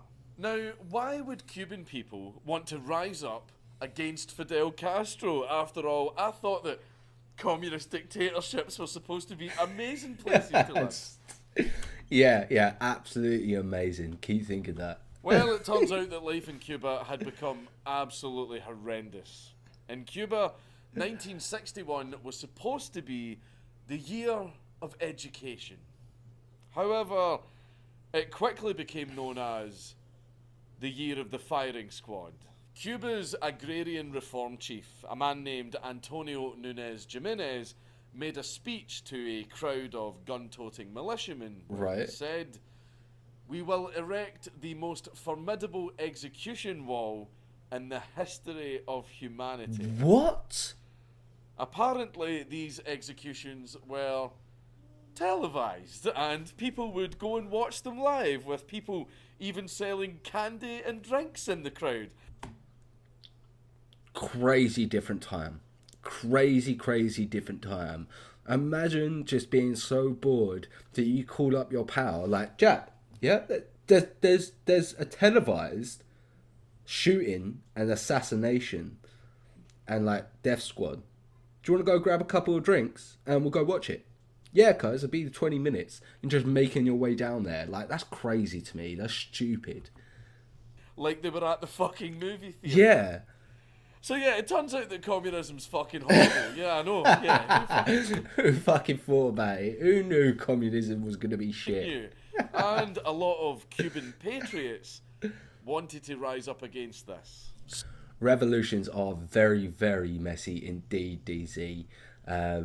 And Mussolini hated the mafia. Yeah, I bet he hated the mafia. So on the 17th of April 1961, over 1,400 paramilitaries divided into 5 infantry battalions and 1 paratrooper battalion, all trained and funded by the CIA with weapons supplied by the mafia, all assembled and launched from Guatemala and Nicaragua by boat towards Cuba. 2 days before the invasion, 8 CIA-supplied B-26 bombers had attacked Cuban airfields and then returned to the US. Okay. On the night of the 17th of April, the main invasion force landed on the beach at Playa Girón, and I remember in the Cuban Missile Crisis, this went terribly, a place didn't it? known as the Bay of Pigs, where the invasion force quickly overwhelmed the local revolutionary militia. Initially, Jose Ramon Fernandez led the Cuban army counter-offensive, but later, when things were looking to be in their favour, Castro took personal control. As the invaders lost the strategic initiative, the international community found out about the invasion, and US President John F. Kennedy decided to withhold further air support since, invading another country with a proxy army looks pretty fucking bad. Wait. Oh, that's so funny. John F. Kennedy didn't find out until it was already under the way, undergoing. There were troops on the ground. There'd been bombings already happening, and then he finds out. He's like, yeah, boys. No. The CIA is there to do these types of things. Just don't be so blatant. Like you're invading a country. We got to stop this. This is a no-go. This is stopping. The entire plan, which was devised during Eisenhower's presidency, had required involvement of both air and naval forces, and the air support was crucial to the plan's success. Yep. So, with the air support withdrawn, the entire invasion plan fell apart. And I see. forces surrendered 3 days later, on the 20th of April, and most of the invading counter-revolutionary troops were publicly interrogated and put into Cuban prisons. As for what happened to them after that, well, the new execution wall was put to good use. Oh my god. Actually deep what happened there. So the US, majority of these Cubans escaped Cuba, got into their freedom in the US, were then trained up, promised that they were going to be able to go back and get support, were sent there by the US, were doing well, and then when it all started going bad, they were left there to deal with the devices on their own and deal with the repercussions on their own. That's actually really bad now I think about it. Because those poor people were going back on the understanding that they were going to have support and they were going to be able to get Cuba back. And then the US just left them to out in the cold, hung and dry. That's unfortunate. That's so peak. The invasion was a complete failure, and the defeat of the American capitalist imperialists at the hand of Castro had solidified his role as a national hero in Cuba and widened the political division between the two formerly allied countries. It also pushed Cuba closer to the Soviet Union, setting the stage for the Cuban Missile Crisis in 1962. The failure of the Bay of Pigs had embarrassed the American government, which made them hate Castro even more. How are you going to hate someone even more when you fucked up, when it's your fucking fault? Idiots. The American government had to get rid of him by any means necessary. So now we get into the many times that the CIA tried to assassinate Fidel Castro. And when I say many, it was somewhere around 638 attempts. 638 attempts. Holy shit. I thought I was expecting maybe 100. Maybe 638 attempts, and they botched 637 of them at the very least. How are you gonna fuck up that many times? Yes, you heard that right. I guess they needed some kind of experience, and they needed to test a lot of their theories. So I'd imagine a lot of the things they tried they never used again. So all the losses were learning experiences, right? Yeah, absolutely crazy numbers. 638 spanning the course of 40 years. And some of the plans that the CIA came up with are either extremely sinister or they sound like they came straight out of a cartoon. No way. Now, of course, we don't have time to go into all 638 attempts, but let's hear the best ones.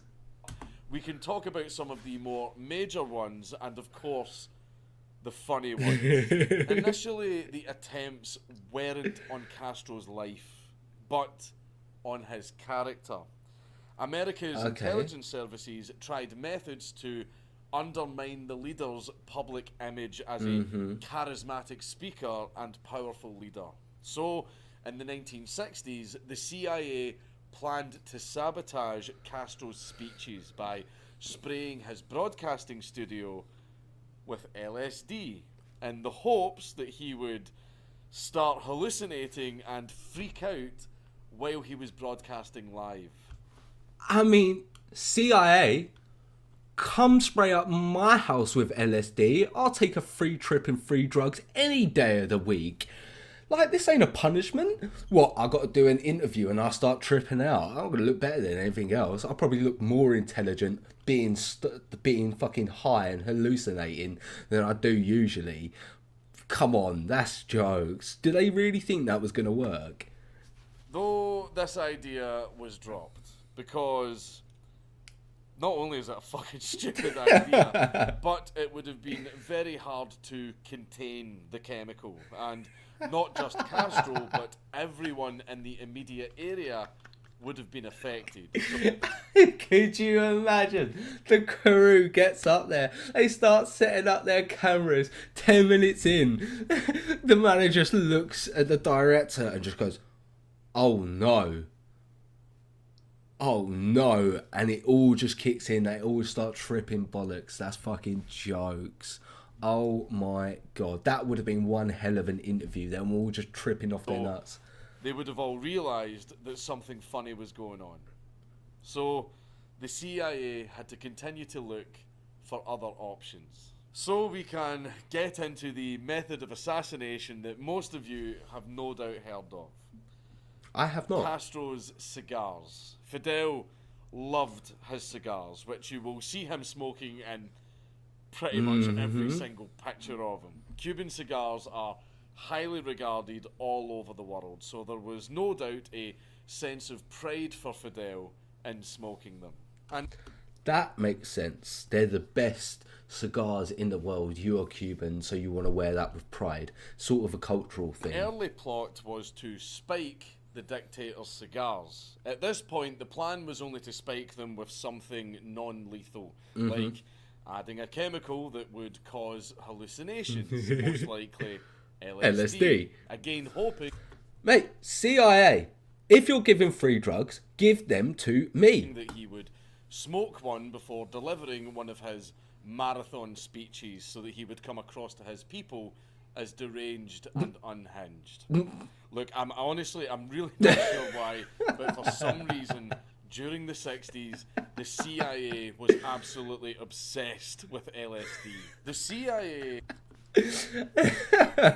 They thought LSD was a miracle drug, didn't they? Also had a plan to assassinate his beard. And in Cuba, like many other places, a beard was a cultural sign of masculinity. So they were basically going to, in his sleep or somehow, shave his beard off and make him a baby face. To what? Basically, just demine him in any way. How's that going to work? That's absolutely jokes. Fun fact, he ruled until 2016 when he died at the age of 90. Very crazy. And Fidel's beard was also iconic to his image, though earlier in his life it was basically just a neck beard.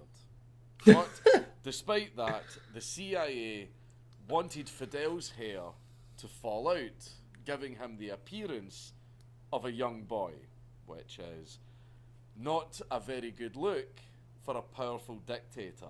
They tried to achieve this by dusting Castro's shoes with thallium salts, which would have made his prized facial hair fall out. So it was so what they were hoping that he was going to like tie up and do his shoes and then like touch his face and the hair was going to come out. The CIA are fucking dumb. Like many other attempts on Castro, this one failed because Castro cancelled the overseas trip that he was going to make to the location where the CIA had set up the operation. Castro always seemed to be multiple steps ahead of the game. The US government was desperate to be rid of Castro by this point, and they decided that instead of attempts to kill his image, they would instead just kill him. And earlier they got sick and tired of it and they were like, no, enough's enough. You got to go, fam. Fam, you got to go. Attempt to deal with Castro involved hiring the mafia to poison his food. According to CIA documents named the Family Jewels papers that were declassified in 2007, Okay. The US government had involved infamous American mobsters Johnny Roselli, Salvatore Giancana, and Santo Trafficante to make Castro sleep with the fishes. In September of 1960, Salvatore Giancana, who was a successor of Al Capone in the Chicago outfit, and Miami syndicate leader Santo Trafficante were indirectly contacted by the CIA about the possibility of Castro's assassination. What was the reward? What was the reward for those mafia bosses if they got the job done? Because I bet you it was big, and I bet you they nearly put everything they had into that. Johnny Roselli, a member of the Las Vegas syndicate, was used by the CIA to gain access to these other mafia bosses. The go-between from the CIA was a man named Robert Mayhew, who introduced himself as a representative of several international businesses in Cuba that were expropriated by Castro. Okay. Mafia, as we already know, had plenty of reasons to accept. On September the 14th, Mayhew met with Roselli in a New York City hotel and offered him $150,000, which is close to $1.4 million in today's money, to assassinate Fidel Castro. So it was only 1.4 million. Still, like I would have thought it would have been like exemptions, maybe something along them lines, but still 1.4 million. There's not a lot of things that I wouldn't do for 1.4 million, I think.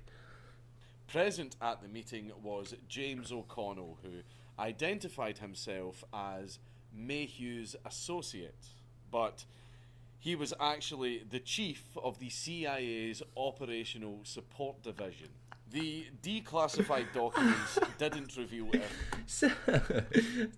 So the CIA is literally next to these mafia bosses and just like, yeah, we're not going to arrest you, kill Fidel for us. Roselli, Giancana or Trafficante had accepted a down payment for the job.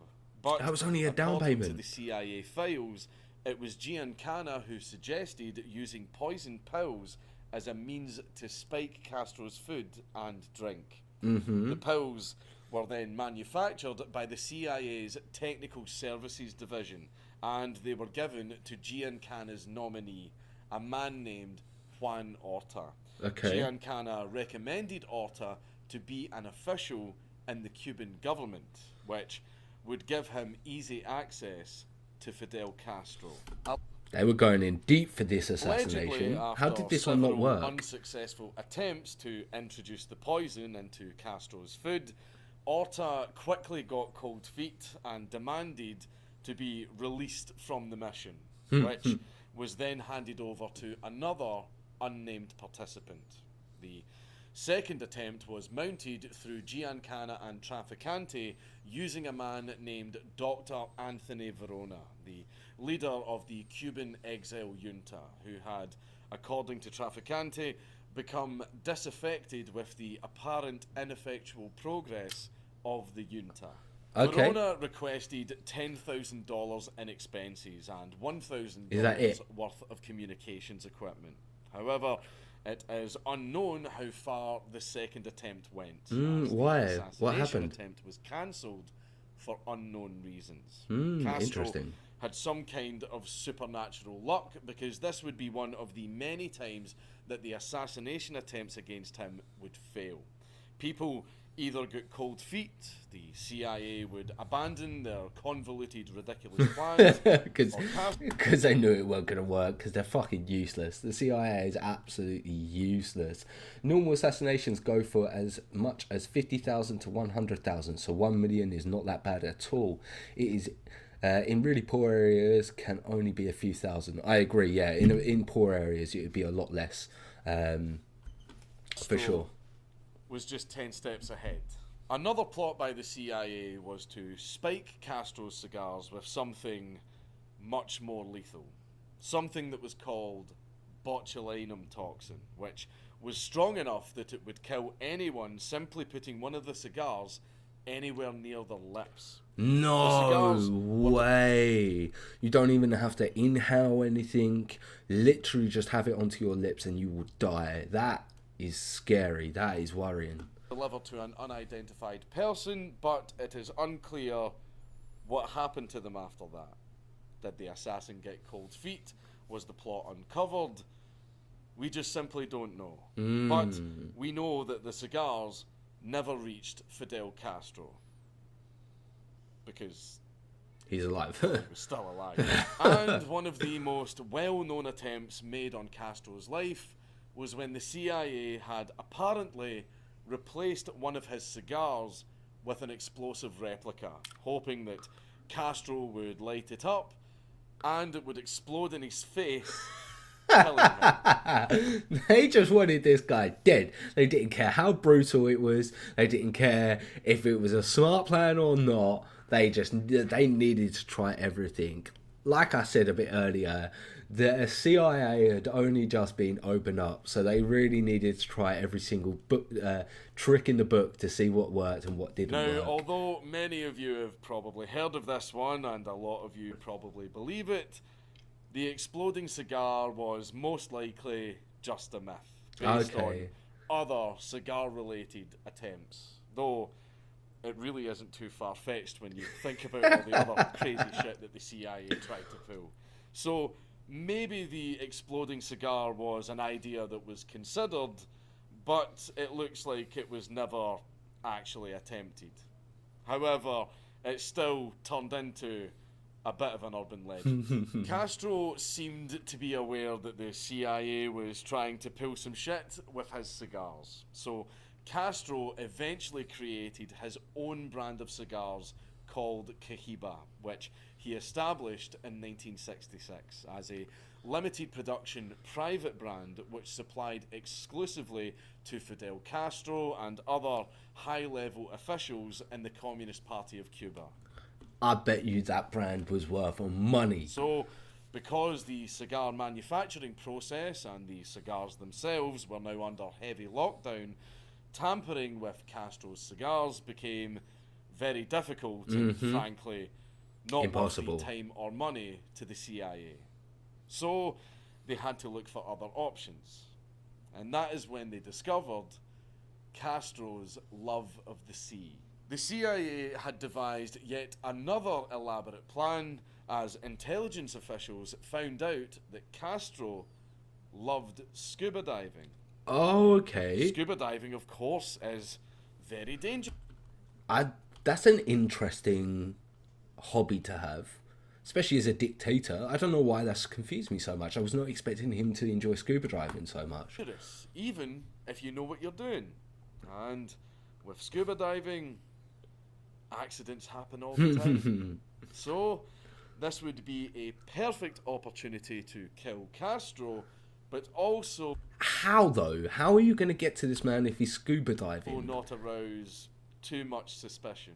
So what genius plan did the CIA come up with? Were they going to mess with the oxygen levels in the supply tank? Were they going to attract sharks to the area in the hope that they attacked them?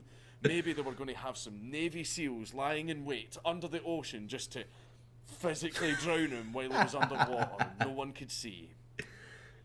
No, those plans would have actually made sense. No, what the CIA wanted to do instead was make a big seashell and paint it a bunch of pretty colours, hoping that Castro would notice it while he was diving and go, "Oh, I've never seen a shell like that before," where he would then swim down to it and try to pick it up. Well, that would then detonate. That would then detonate the explosives that would have been hidden under it. A booby-trapped seashell.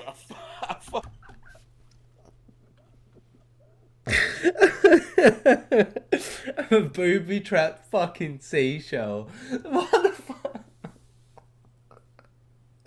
Do you reckon they just have like 10 jacks? Do you reckon the CIA just have 10 jacks sitting around a table sometimes, just pinging off stupid autistic ideas to each other, and then just one of them going, that one's good, we'll go for that one. We will booby trap a multicolored rainbow shellfish. He will pick it up, boom, he's dead, plan solved, no more, let's go, let's put it into action. Like there's no logistical thoughts about it at all. Fucking booby trapped seashell. The CIA actually wanted to go ahead with this, but the idea was shot down by the higher-ups for being impractical. Yeah, of course it was fucking impractical. They literally just had a bunch of interns sitting at a table just going, come up with something creative, and then the higher-ups have just gone, oh my god, are you all fucking stupid? Are you all just absolute fucking idiots? Absolutely crazy, so funny. Even dictators are human. Evil humans, but they're still human. I also agree, DZ.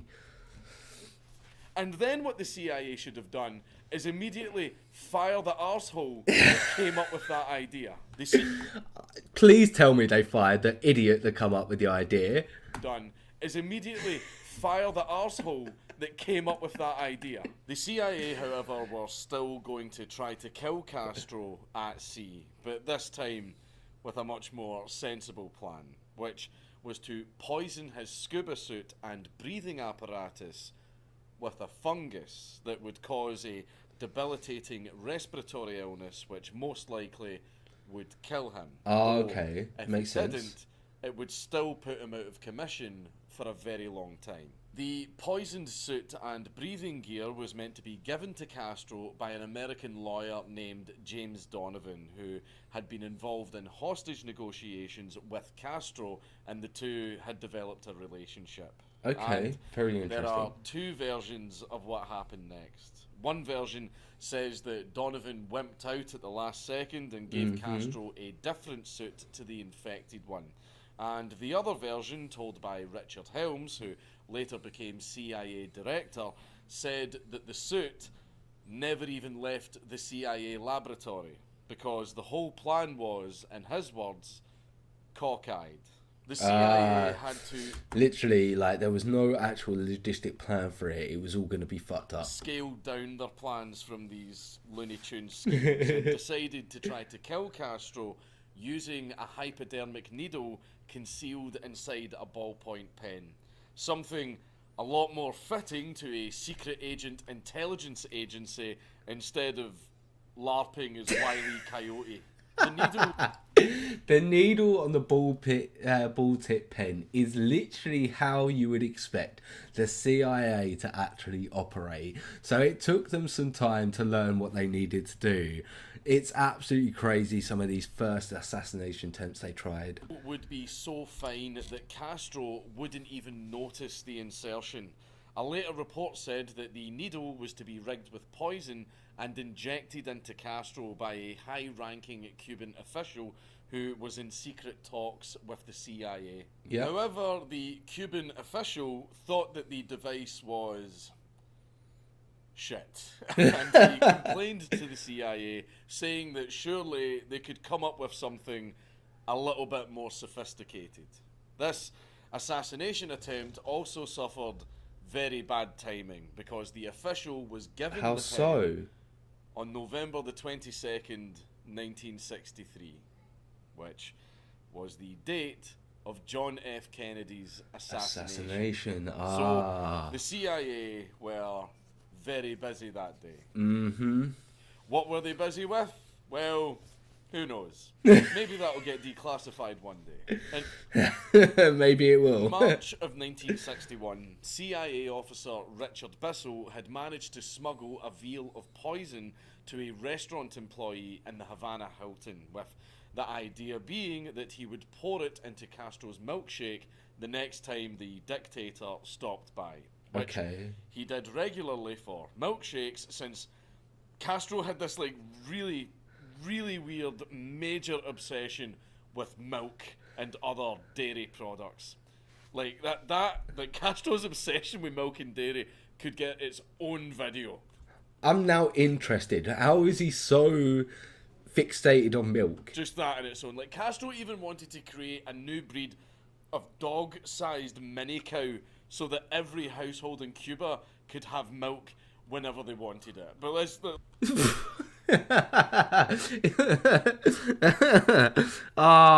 These dictators always have a screw loose. Look, let's not get sidetracked. Castro, however... I kind of want to get sidetracked. I want you to make a video about why Fidel has such an obsession with fucking milk. I need to know. You can't just give me a little tease. Didn't show at the hotel for a few months, but it seemed that he caught wind of the plot as the Cuban security police showed up and found the poison veal frozen to the cooling coils of the restaurant freezer. In keeping with being a dictator, Castro had eyes and ears everywhere. He was killed, right? That's one of the reasons he was able to stay one step ahead of the US government every time. So, the CIA had to go back to the drawing board and decided to go for a different approach. They were going to find people that Castro was emotionally close to in his past. The CIA recruited one of Castro's former lovers, a woman named Marita Lorenz. She had been given poison pills to put in Castro's drink while they were having a dinner date. Yeah. But she only managed to get as far as smuggling the pills into Castro's bedroom inside a jar of face cream, which was not a very smart idea because the pills had dissolved into the cream. And she couldn't exactly force-feed Castro the face cream, so she made the smart move and decided to abandon the assassination attempt. In that situation, I would have abandoned it as well. According to Lorenz, Castro somehow knew about her plan, so he confronted her about it. And when he did, he offered her his gun and said, "Here you go, kill me then." And obviously, she did not take the gun and shoot him because she was terrified. Castro then Of course she was terrified. I mean, if you shoot him there and then, it's obvious that it's going to be you. And then, like, she's in the country and, like, she's got to deal with all the other men that were loyal to him. There's no way you can kill him there and then without suffering some kind of horrible, horrific repercussions. Apparently said, "You can't kill me, nobody can kill me."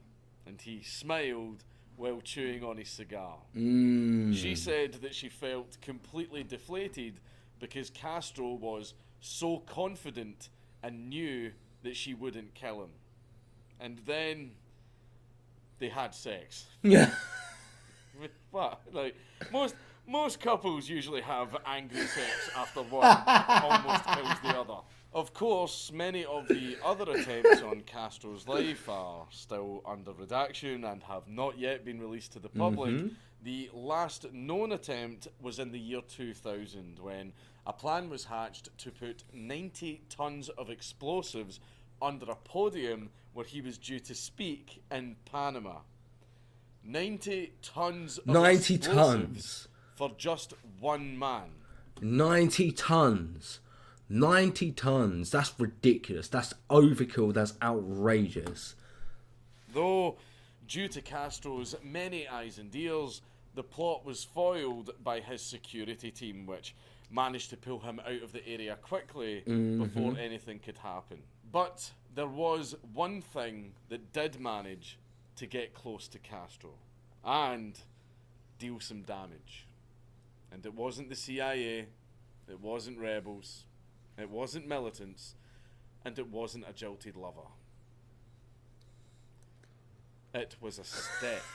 And after all the time...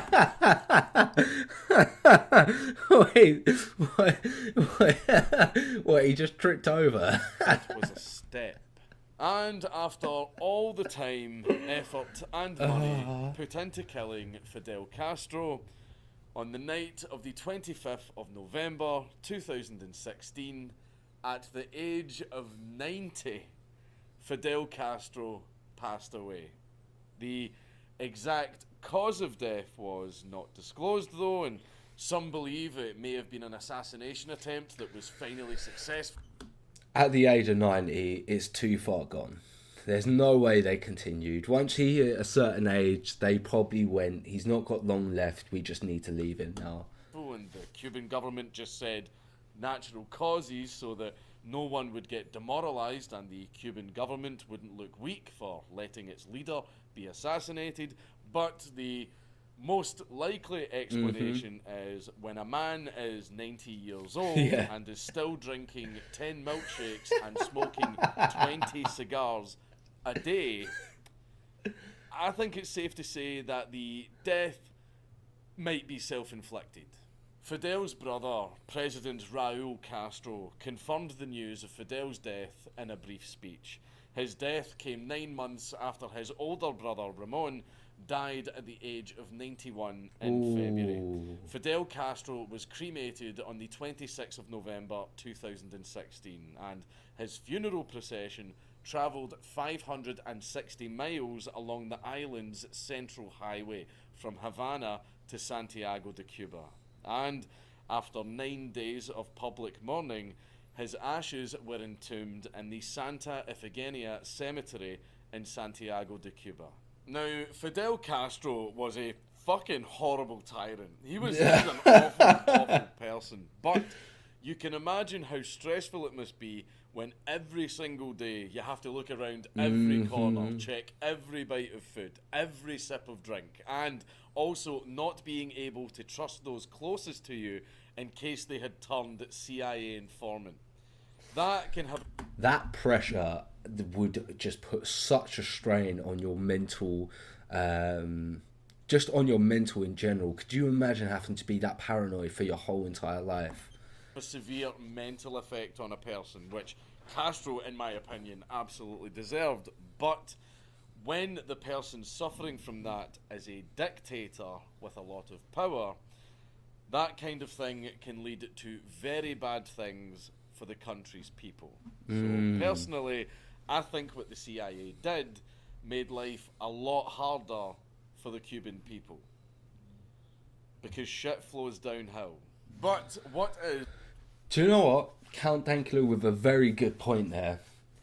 A very good point that I didn't take into consideration. And I'm glad he sort of pointed it out there.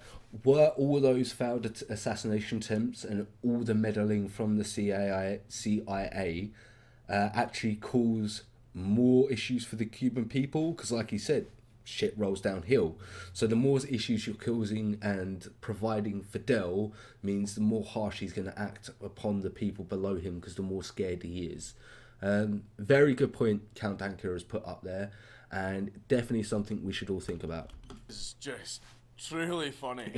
Is the CIA, who, let's be honest, are a terrorist organisation. But that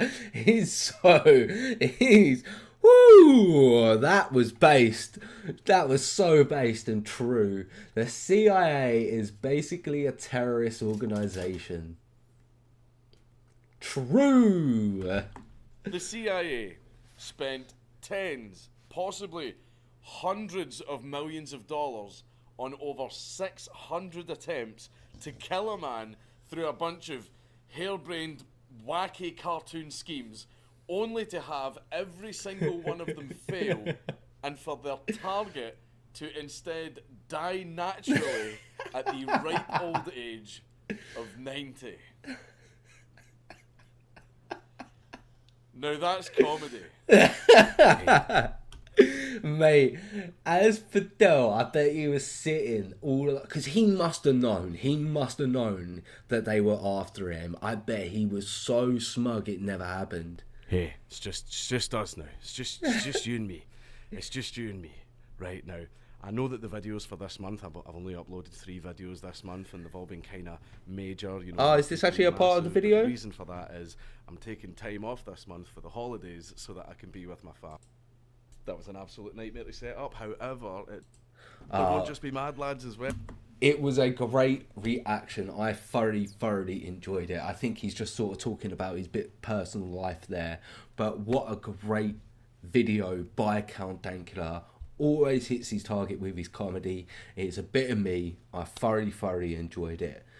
Right, so before we jump onto this geohistory video in regards to the Ukrainian war, once again, it's been another hour. My bladder is busting, so we're going to take another 5-10 minute break. I'm going to go to the toilet, have a little cigarette, and then I'll come back and we will jump onto that geohistory reaction and then see what else we've got in store for us. Probably got another hour or two in me after the break. So yeah, I'm literally dancing like a little child because I need a toilet and my bladder is about to burst. So be back in a few minutes. Thank you guys for being patient.